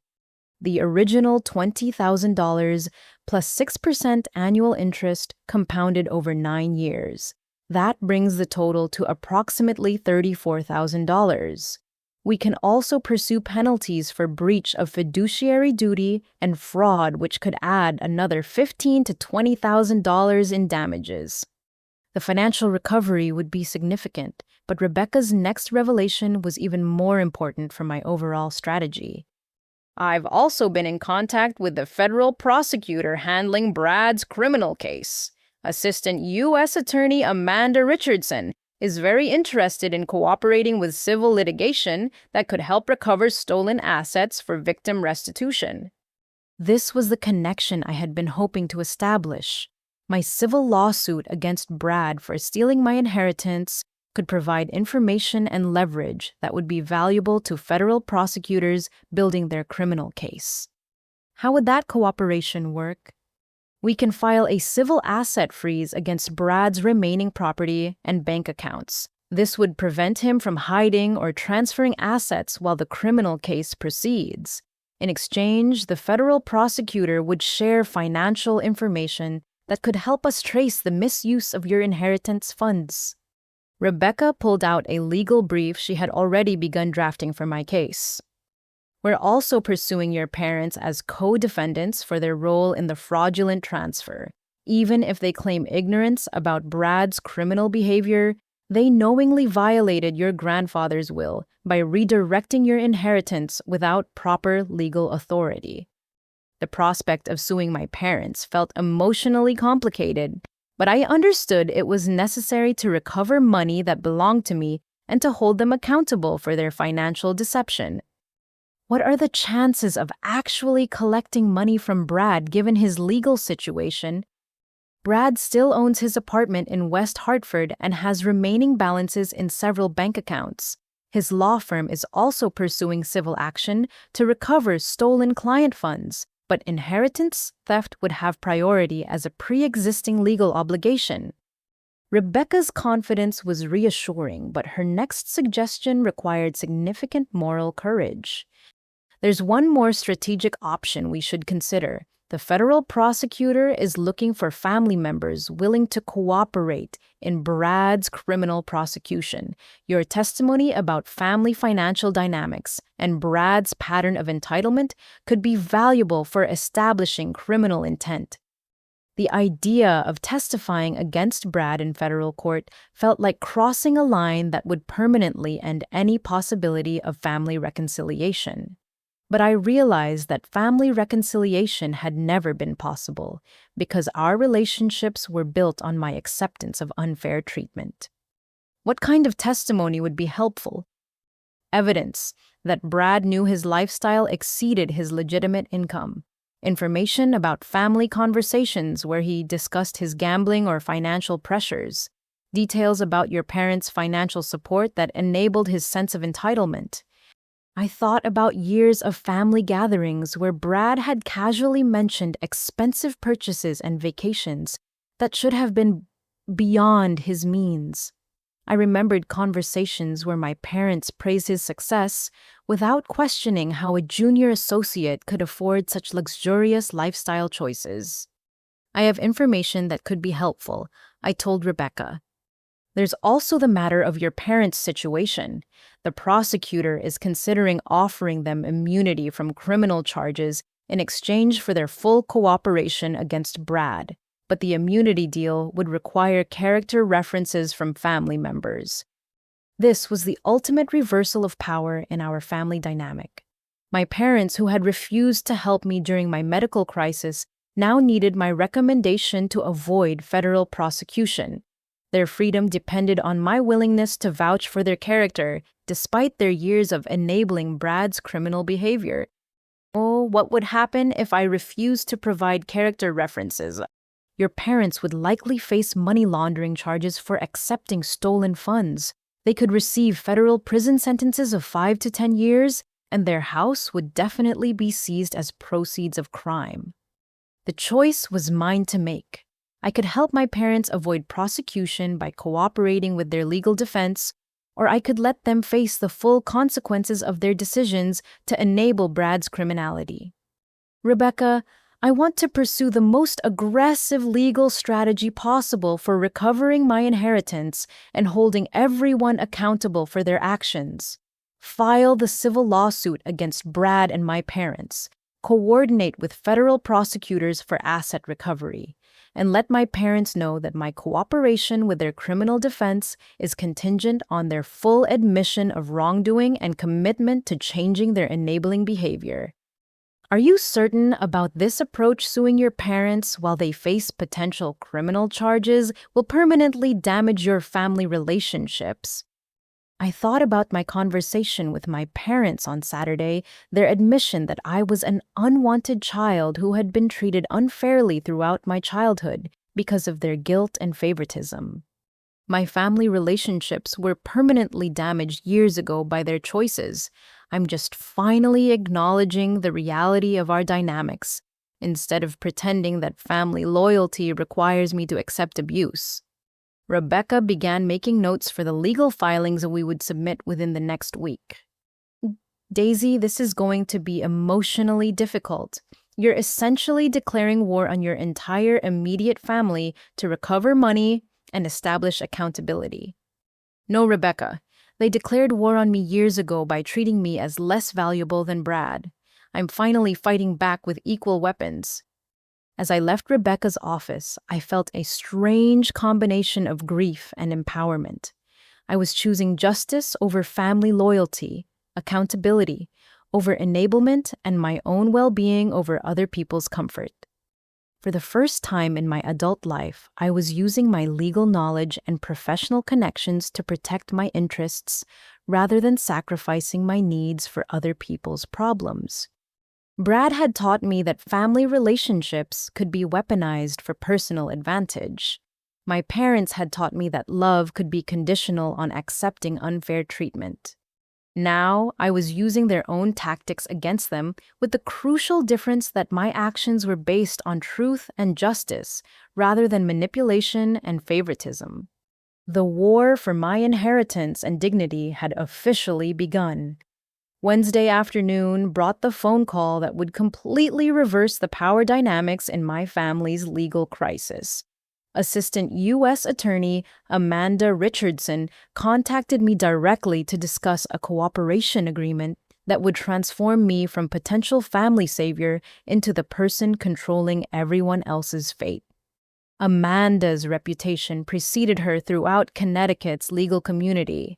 She was known for aggressive prosecution of financial crimes and sophisticated plea negotiations that often turned family members against each other in complex criminal enterprises. Her interest in my cooperation suggested that Brad's case was more serious than even I had realized. Ms. Hayes, I reviewed your civil lawsuit against your brother and parents regarding misappropriated inheritance funds. Your case provides valuable insight into the family dynamics that enabled your brother's criminal behavior. I was sitting in a conference room at Henderson Pike and Associates with David Henderson, participating as my legal counsel to ensure that my cooperation didn't create ethical conflicts for our firm. "What kind of cooperation are you looking for?" I asked. "We're prepared to offer your parents complete immunity from money laundering and conspiracy charges in exchange for their full cooperation against your brother. However, this immunity deal requires a character reference from a family member who can vouch for their lack of criminal intent." Amanda's offer was strategically brilliant.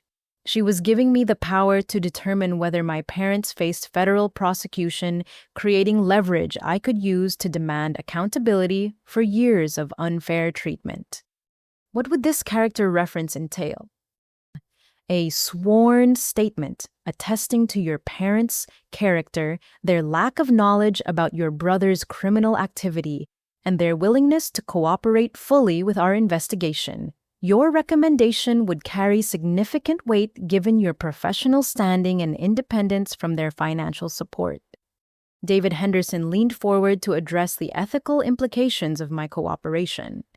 "Amanda, if Daisy provides this character reference, what protections does she have regarding potential retaliation or manipulation from her family?" The immunity agreement includes provisions prohibiting your parents from discussing the cooperation deal with your brother or his defense team. They would also be required to testify truthfully about his criminal behavior and financial misconduct. This was exactly the accountability I had been seeking throughout this crisis. My parents would be forced to publicly acknowledge Brad's criminality rather than continuing their denial and minimization of his actions. "There's another aspect of this cooperation that could benefit Ms. Hayes directly," Amanda continued. "We're pursuing asset forfeiture against your brother's remaining property, including his apartment and bank accounts. As the victim of inheritance theft, you would have priority claims on recovered assets." The prospect of financial recovery was appealing, but Amanda's next offer was even more significant. "We're also considering offering your brother a plea agreement that would require him to make full restitution for all civil damages, including your stolen inheritance, plus interest and penalties. This restitution would be a condition of any reduced sentence. Brad would be forced to repay the money he had cost me not as a favor or family gesture, but as a legal obligation enforced by federal authorities." What kind of sentence reduction would be possible? With full cooperation from family members and complete restitution to victims, your brother might receive 8 years instead of 15 years in federal prison. But this deal would require unanimous family cooperation, including your parents' testimony and your character reference. I had become the key to everyone's legal future. Brad's sentence lengthened my parents' freedom from prosecution, and the recovery of my stolen inheritance all depended on my willingness to cooperate with federal authorities. Amanda pulled out a cooperation agreement that outlined the specific terms of the deal. "Ms. Hayes, I need you to understand the implications of this agreement. If you choose to cooperate, your family will know that their legal outcomes depend entirely on your goodwill. If you refuse to cooperate, your parents will face serious federal charges and your brother will receive the maximum possible sentence. The power reversal was complete. 6 months ago, my parents had hung up on me when I called desperate and homeless. Now their freedom depended on my willingness to vouch for their character. How long do I have to make this decision? 2 weeks. We're scheduling plea negotiations for early next month, and we need your cooperation agreement finalized before those discussions begin. That's. After Amanda left, David and I discussed the ethical and practical implications of my cooperation with federal prosecutors. Daisy, this is an extraordinary opportunity to recover your inheritance and hold your family accountable for years of unfair treatment. But you need to be prepared for the emotional consequences of having this much power over their lives. I thought about the conversation with my parents where they admitted I was an unwanted child whose needs had been consistently subordinated to Brad's wants. I remembered sleeping in my car while they gave Brad $2,000 monthly. I recalled their theft of my grandfather's education fund and their subsequent lies about my consent. David, do you think I'm being vindictive by considering this cooperation? I think you're being rational. Your family created this situation through years of poor choices and criminal behavior. You're simply deciding whether to help them avoid the consequences or let justice take its natural course. That evening, I received separate phone calls from both my parents, their voices carrying desperation that I had never heard before. Daisy, Brad's lawyer told us about the cooperation deal, my mother said. We need to know if you're willing to help us avoid prosecution. The irony was perfect. Patricia was asking for the same kind of help she had refused to provide during my medical and financial crisis. Mom, I'm considering the prosecutor's offer, but my cooperation would come with conditions. What kind of conditions? You and Dad would need to publicly acknowledge that you treated me unfairly throughout my childhood and adult life. You would need to admit that you stole my inheritance and used it for Brad's expenses without my consent.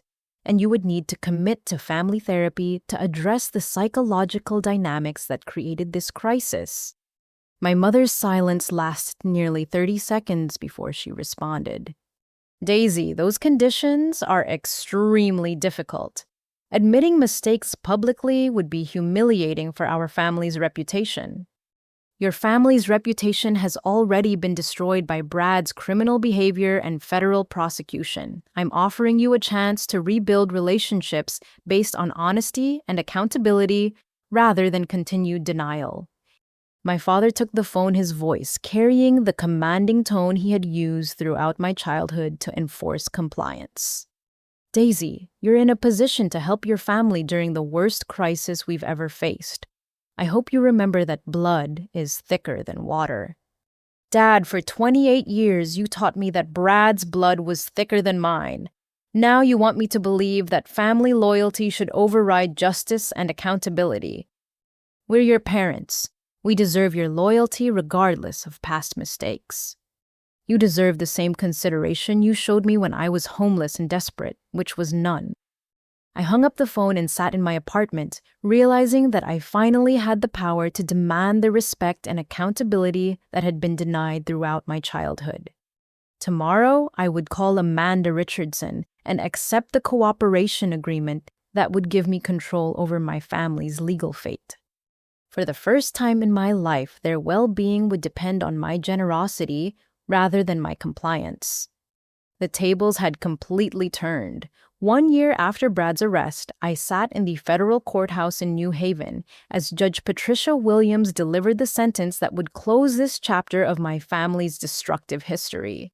The courtroom was packed with victims of Brad's embezzlement, fellow attorneys and family members who had watched our private dysfunction become a matter of public record. Brad stood before the judge wearing an orange jumpsuit, his once confident demeanor replaced by the hollow expression of someone who finally understood the consequences of his choices. His expensive suits and designer watches were gone, replaced by prison clothing and handcuffs that symbolized his complete fall from grace. Mr. Hayes, you violated the trust placed in you by your clients, your profession, and your family, Judge Williams said. Your systematic theft of client funds and gambling addiction demonstrate a pattern of criminal behavior that requires significant punishment and rehabilitation.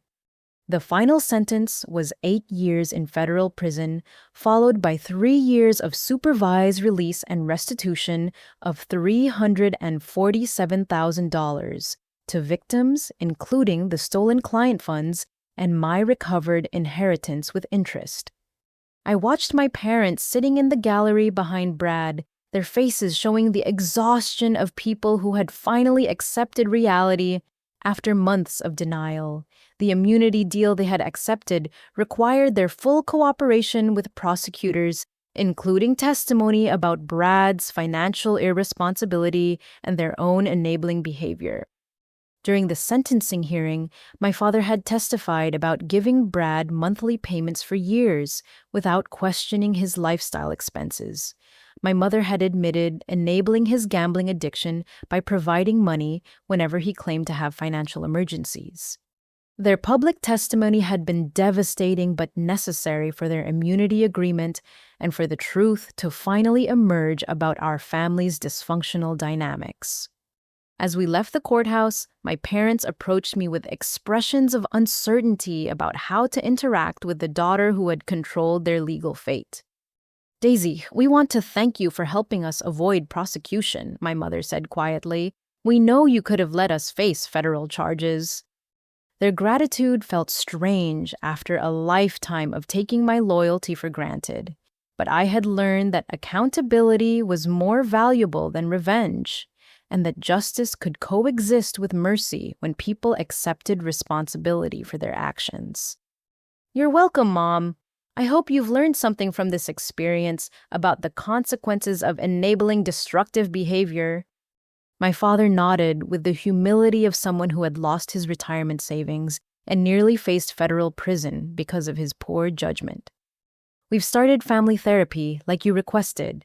Dr. Martinez is helping us understand how our favoritism toward Brad harmed everyone in the family, including him." The therapy sessions had been one of my conditions for providing the character reference that secured their immunity. I wanted professional intervention to address the psychological patterns that had created this crisis. "How is therapy going?" I asked. "It's difficult," my mother admitted. "We're learning that our guilt about your unplanned pregnancy created compensatory behavior that damaged your self-esteem and Brad's character development. The therapeutic insights were painful but necessary for any possibility of rebuilding our relationship on healthier foundations." Dr. Martinez explained that our overprotection of Brad prevented him from developing internal controls and personal responsibility, my father added. "We thought we were helping him succeed, but we were actually setting him up for failure." I felt cautiously optimistic about their willingness to examine their own behavior, rather than continuing to blame external circumstances for their family's problems. 6 months after Brad's sentencing, I received a letter from him at the Federal Correctional Institution in Danbury, where he was serving his sentence. The envelope was addressed in handwriting that looked more careful and deliberate than the careless scrawl I remembered from childhood birthday cards. "Dear Daisy," the letter began, "I know this letter can't undo the damage I've caused to our family and to the people I stole from, but I wanted you to know that prison has given me time to think seriously about my choices and their consequences." Brad's letter continued for 3 pages, showing a level of self-reflection I had never seen from him during our childhood and adult relationship. I realize now that Mom and Dad's constant support taught me to believe that other people would always fix my problems. I never learned to accept responsibility for my mistakes because someone always cleaned up my messes. His acknowledgement of family enabling patterns was encouraging, suggesting that incarceration was providing the accountability he had avoided throughout his life. "I understand why you refused to help with my defense. You were the only person who had the courage to hold me accountable instead of protecting me from consequences," That was actually the most loving thing you could have done. The letter's conclusion addressed the inheritance theft that had been one of the most hurtful aspects of our family's financial dysfunction. I'm grateful that the restitution order requires me to repay your stolen inheritance with interest. Grandfather's money should have been used for your education like he intended. I'm sorry that my law school expenses cost you the financial support he wanted you to have. Brad's letter also included information about his prison rehabilitation programs, including financial counseling, addiction treatment, and educational courses designed to address the underlying problems that had led to his criminal behavior. I'm taking classes in business ethics and personal responsibility. The irony isn't lost on me that I'm finally learning the principles I should have developed as a child if our parents had allowed me to experience natural consequences. Reading Brad's letter, I felt cautiously hopeful that incarceration might provide the accountability and structure he needed to develop genuine character and empathy for other people. The most meaningful part of his letter was the final paragraph where he explicitly acknowledged the differential treatment that had shaped our childhood relationship. I know that Mom and Dad treated you unfairly throughout our childhood. Their favoritism gave me advantages while denying you equal support and love. I benefited from their bias, and I'm sorry for the pain that caused you. For the first time in our adult lives, Brad was acknowledging family dynamics honestly, rather than pretending that our differential treatment had been justified by our different personalities or needs. His letter concluded with a request that surprised me with its humility and realistic expectations. I don't expect your forgiveness, and I understand if you never want to have a relationship with me after my release from prison. But I hope someday I can demonstrate through actions rather than words that I've learned from my mistakes and become someone worthy of your respect. I set Brad's letter aside and looked around my new apartment in West Hartford, which I had purchased using the recovered inheritance funds plus interest. My grandfather's education money had finally served its intended purpose, providing financial stability that allowed me to focus on my career rather than struggling with rental payments and student loans. The partnership offer from Mitchell Stone and Associates had materialized exactly as Rebecca had predicted. My ethical stance during the family crisis, combined with my expertise in estate and criminal law, had impressed several prestigious firms who valued integrity over family connections. My new position specialized in asset recovery and family financial crimes, work that felt personally meaningful given my experience with inheritance theft and financial manipulation. The media attention surrounding Brad's case had also generated unexpected professional opportunities. I had been invited to speak at Connecticut Bar Association conferences about ethical decision-making during family crises, sharing lessons about maintaining professional integrity when personal relationships create conflicts of interest. 6 months after Brad's sentencing, I received a call from my Aunt Margaret inviting me to Thanksgiving dinner with the extended family who had been kept in the dark about our family's problems for years. Everyone wants to see you, Daisy. We've all learned about what really happened with Brad and your parents, and we want you to know that you have our full support. The invitation felt like a restoration of family relationships that had been poisoned by my parents' information control and denial of Brad's problems. Thanksgiving dinner at Margaret's house in Boston was the first family gathering I had attended in over 2 years. My cousins and aunts had prepared questions about my legal career and recovery, from lupus showing genuine interest in my life, rather than treating me as background noise to Brad's achievements. "We're proud of how you handled this crisis," my Uncle Robert told me during dinner. "Standing up for your principles when your family was pressuring you to compromise your ethics took real courage." The family support felt like coming home after years of exile. I realized that my parents' manipulation had extended beyond our immediate household, affecting my relationships with extended family members who would have offered support if they had known about my struggles. My cousin Jennifer approached me after dinner with an apology that brought tears to my eyes. Daisy, I'm sorry we didn't reach out when you were having problems. Your parents convinced us you wanted to handle things independently, but we should have checked with you directly. You couldn't have known, I replied. Mom and Dad were very skilled at managing information to protect Brad's reputation. Well, we know the truth now, and we want you to know that you're an important part of this family. Your strength and integrity during this crisis have been inspiring. As I drove back to Hartford that evening, I reflected on the year's transformation from family scapegoat to respected family member. Justice hadn't just been served in the courthouse. It had been restored in relationships that mattered to my long-term happiness and emotional well-being. My phone buzzed with a text message from David Henderson. Daisy, congratulations on your 1-year anniversary at Mitchell Stone. Your ethical leadership during the family crisis continues to impress clients and colleagues. Looking forward to many more years of professional collaboration.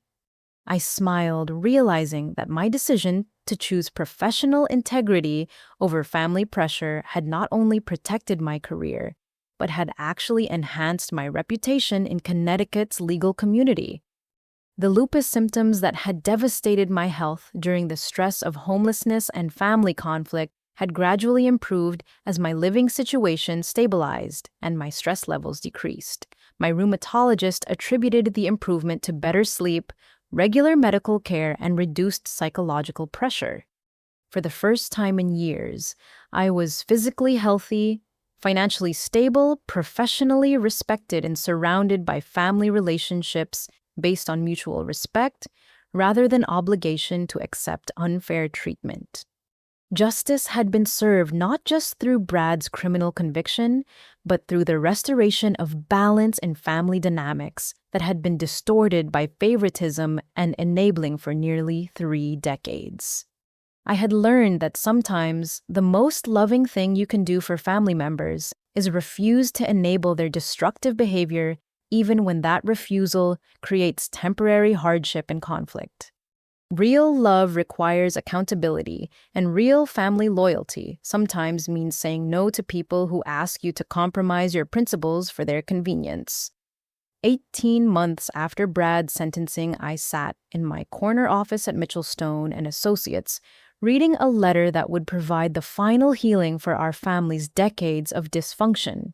The envelope bore the return address of the Federal Correctional Institution in Danbury, but the handwriting was more mature and careful than any correspondence I had received from my brother during our childhood or adult years.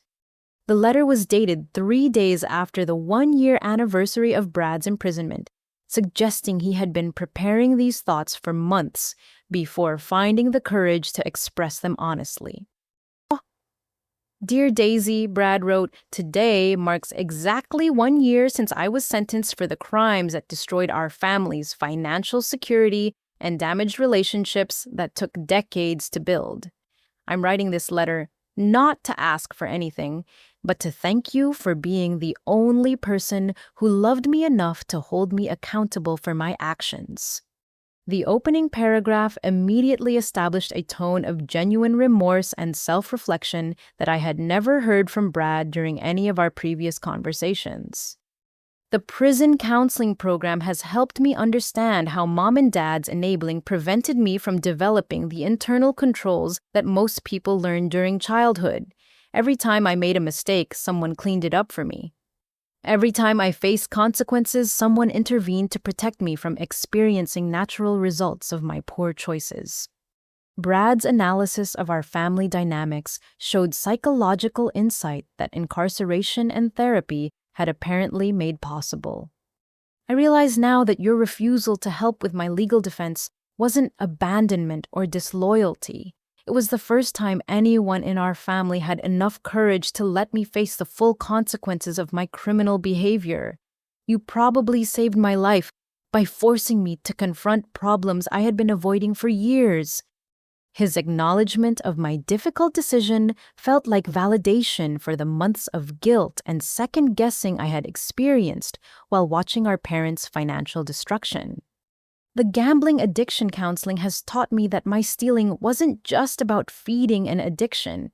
It was about maintaining a lifestyle that proved I was the successful golden child that mom and dad needed me to be. I couldn't admit that my attorney salary wasn't enough to support the image our family had created. Brad's letter continued with specific acknowledgments of the damage his choices had caused to every member of our family. I know that my criminal behavior cost mom and dad their retirement savings and nearly resulted in federal charges against them. I know that my theft of your inheritance delayed your financial independence and career development. I know that my lies and manipulation poisoned family relationships for years. The scope of his accountability was encouraging, suggesting that incarceration had provided the perspective he needed to understand the ripple effects of his selfishness.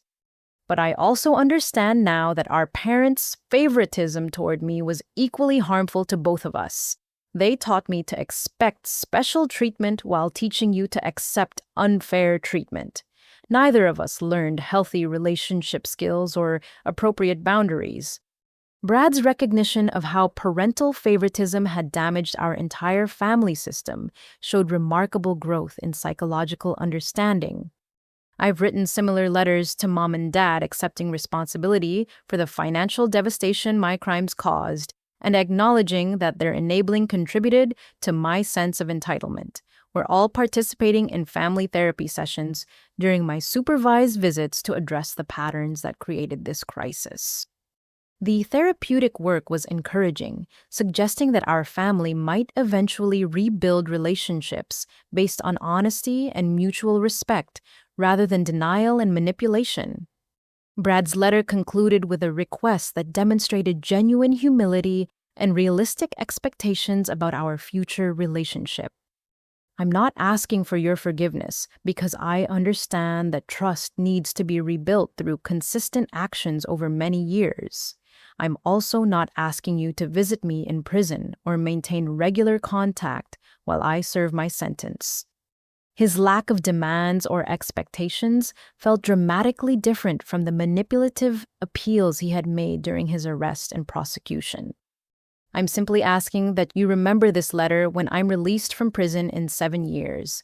If I can demonstrate through my actions that I've learned accountability, personal responsibility, and respect for other people's boundaries, maybe we can slowly rebuild a relationship based on mutual respect rather than family obligation. The final paragraph of Brad's letter addressed the larger life lessons that our family crisis had taught all of us. You taught me that real love sometimes requires saying no to people who ask you to enable their destructive behavior. Mom and Dad taught me that unconditional support can actually be harmful when it prevents someone from learning from their mistakes. I hope my experience can somehow help other families recognize enabling patterns before they lead to criminal behavior and financial destruction. I set Brad's letter aside and walked to my office window overlooking the Hartford skyline, reflecting on the 18-month journey from family crisis to personal triumph. The city looked different now that I viewed it through the lens of professional success and financial stability rather than desperation and homelessness.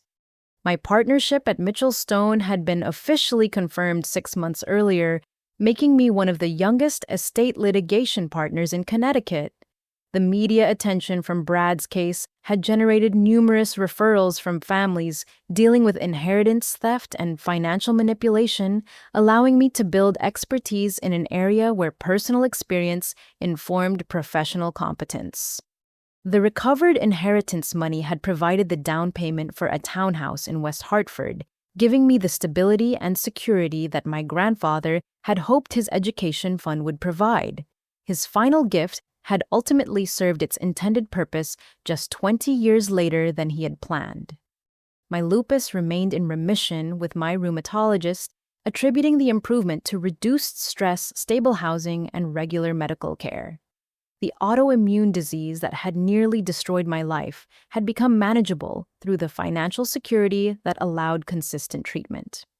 The family therapy sessions that had been my condition for helping my parents avoid federal prosecution were slowly rebuilding our relationship based on accountability rather than denial. Dr. Martinez had helped them understand how their guilt about my unplanned pregnancy had manifested as overcompensation for Brad and neglect of my needs. Your parents are learning to see you as an individual rather than a burden or an obligation, Dr. Martinez had explained during a recent session. They're also learning that Brad's problems were worsened by their protective enabling rather than helped by it. The therapeutic work was painful, but necessary for any possibility of genuine family reconciliation based on mutual respect rather than continued dysfunction. My relationship with extended family had been completely restored, with aunts, uncles, and cousins who now understood the truth about our family dynamics, rather than the carefully managed narrative my parents had maintained for years. Thanksgiving and Christmas gatherings had become joyful occasions where I was included as a valued family member rather than background noise to Brad's achievements. My professional success and ethical courage during the family crisis had earned respect that felt completely different from the conditional acceptance I had received throughout childhood. My phone buzzed with a text from Aunt Margaret. "Daisy, we're so proud of your partnership announcement in the Connecticut Law Tribune. Your grandfather would be thrilled to see how his education fund ultimately helped you build such a successful career." I smiled, remembering my grandfather's gentle encouragement of my academic pursuits and his promise that education would provide opportunities that no one could take away from me. His faith in my potential had been validated through the career success that emerged from the crisis he hadn't lived to see. That evening, I received a call from my mother with news that demonstrated how much our family dynamics had changed over the past 18 months. "Daisy, your father and I have made a decision about our retirement plans. We're selling the house and moving to a smaller apartment so we can rebuild our savings. We want to establish college funds for your future children, assuming you decide to have a family someday." The gesture was meaningful because it represented forward-looking investment in my future rather than continued focus on cleaning up Brad's past mistakes. "We also want to contribute to a legal scholarship fund in your name at your law school." Dr. Martinez helped us understand that supporting your professional success is one way we can demonstrate our commitment to treating you fairly. My parents' offer to create a scholarship in my name felt like public acknowledgement of my achievements, rather than the private recognition that had always been overshadowed by Brad's more visible success. "Mom, I appreciate the gesture, but I want you to focus on rebuilding your financial security rather than trying to compensate for past favoritism through grand gestures."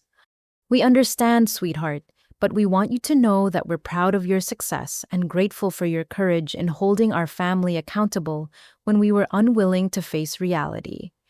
6 months later, I stood before a packed auditorium at the Connecticut Bar Association's annual ethics conference, delivering a keynote speech about maintaining professional integrity during family crises. The invitation to speak had come from colleagues who viewed my handling of Brad's case as an example of ethical decision-making under extreme pressure. "Ladies and gentlemen," I began, 18 months ago, I faced a choice between family loyalty and professional integrity. My brother had been arrested for embezzling $200,000, and my parents were begging me to compromise my ethical standards to help with his defense. The audience included hundreds of attorneys who had faced similar conflicts between personal relationships and professional obligations. I chose professional integrity, and that choice taught me that real family love sometimes requires saying no to people who ask you to enable their destructive behavior. Enabling isn't kindness. It's a form of cruelty that prevents people from learning accountability and developing character.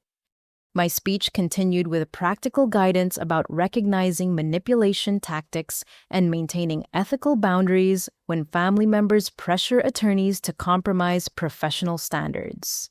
The most important lesson I learned is that you can't help people by protecting them from the natural consequences of their choices. True compassion sometimes requires allowing people to experience discomfort that motivates personal growth and behavioral change. The standing ovation that followed my speech felt like professional validation of the difficult decisions I had made during our family's crisis. After the conference, I drove to the cemetery where my grandfather was buried, carrying fresh flowers and a copy of the partnership announcement from the Connecticut Law Tribune. I placed both items on his gravestone along with a thank you note for the education fund that had ultimately changed my life. Thank you, grandfather, for believing in my potential and providing the financial foundation that made my career possible. Your gift taught me that education is indeed the one thing no one can take away, and that knowledge can be used to create justice when family relationships become destructive. The sun was setting as I drove home to my townhouse, where I would spend the evening reviewing case files for families dealing with inheritance theft and financial manipulation similar to what I had experienced. My personal crisis had become professional expertise, allowing me to help other people navigate family dysfunction and recover stolen assets with the knowledge that comes from surviving similar challenges. As I pulled into my driveway, my phone buzzed with a text from Rebecca Stone. Daisy, congratulations on your ethics conference speech. Your courage in sharing your family's story will help other attorneys maintain their integrity during difficult situations. I walked into my home, looking around the space I had purchased with my grandfather's recovered education fund and furnished with money I had earned through ethical legal practice rather than family connections or manipulation. Every piece of furniture represented independence. Every professional achievement represented choosing integrity over convenience. Every family relationship represented mutual respect rather than obligation to accept unfair treatment. I had learned that family loyalty doesn't require accepting abuse or enabling destructive behavior. Real love holds people accountable to their highest potential rather than protecting them from consequences that could motivate growth and character development. Sometimes the most loving thing you can do is refuse to participate in dysfunctional patterns that harm everyone involved, even when that refusal creates temporary conflict and emotional pain. Brad's imprisonment had taught him accountability he never would have learned through continued enabling. My parents' near prosecution had forced them to examine favoritism patterns they never would have addressed without external pressure. My decision to choose justice over family manipulation had ultimately saved everyone from continued dysfunction, creating the possibility for genuine relationships based on honesty and mutual respect. The little girl who had been treated as an unwanted burden had become a woman who demanded equal treatment and provided it in return. The homeless young adult who had been abandoned during medical crisis had become a professional who helped other families recover from financial betrayal. Justice had been served not just through Brad's conviction and imprisonment, but through the transformation of family dynamics that had been distorted by favoritism and enabling for nearly 30 years. As I prepared for bed in my own home, purchased with my recovered inheritance and maintained through my independent career, I felt profound gratitude for the crisis that had finally forced our family to confront truth instead of living in denial. Sometimes, the worst things that happen to us create opportunities for the best things we never imagined possible. My family's destruction had become my liberation. Brad's criminal behavior had revealed enabling patterns that needed to be confronted. My parents' financial crisis had forced accountability they never would have accepted voluntarily. The pain of family conflict had been the price of genuine healing, based on mutual respect rather than continued dysfunction. I turned off the lights and fell asleep in my own bed, in my own home, surrounded by the security and independence that came from choosing integrity over family obligation. For the first time in my life, I was completely free to love my family without enabling their destructive choices and to be loved for who I was, rather than what I was willing to sacrifice for other people's comfort.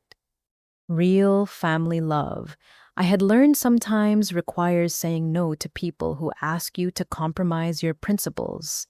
And sometimes that refusal is the most generous gift you can give to people who need to learn accountability, responsibility, and genuine respect for other people's boundaries and well-being.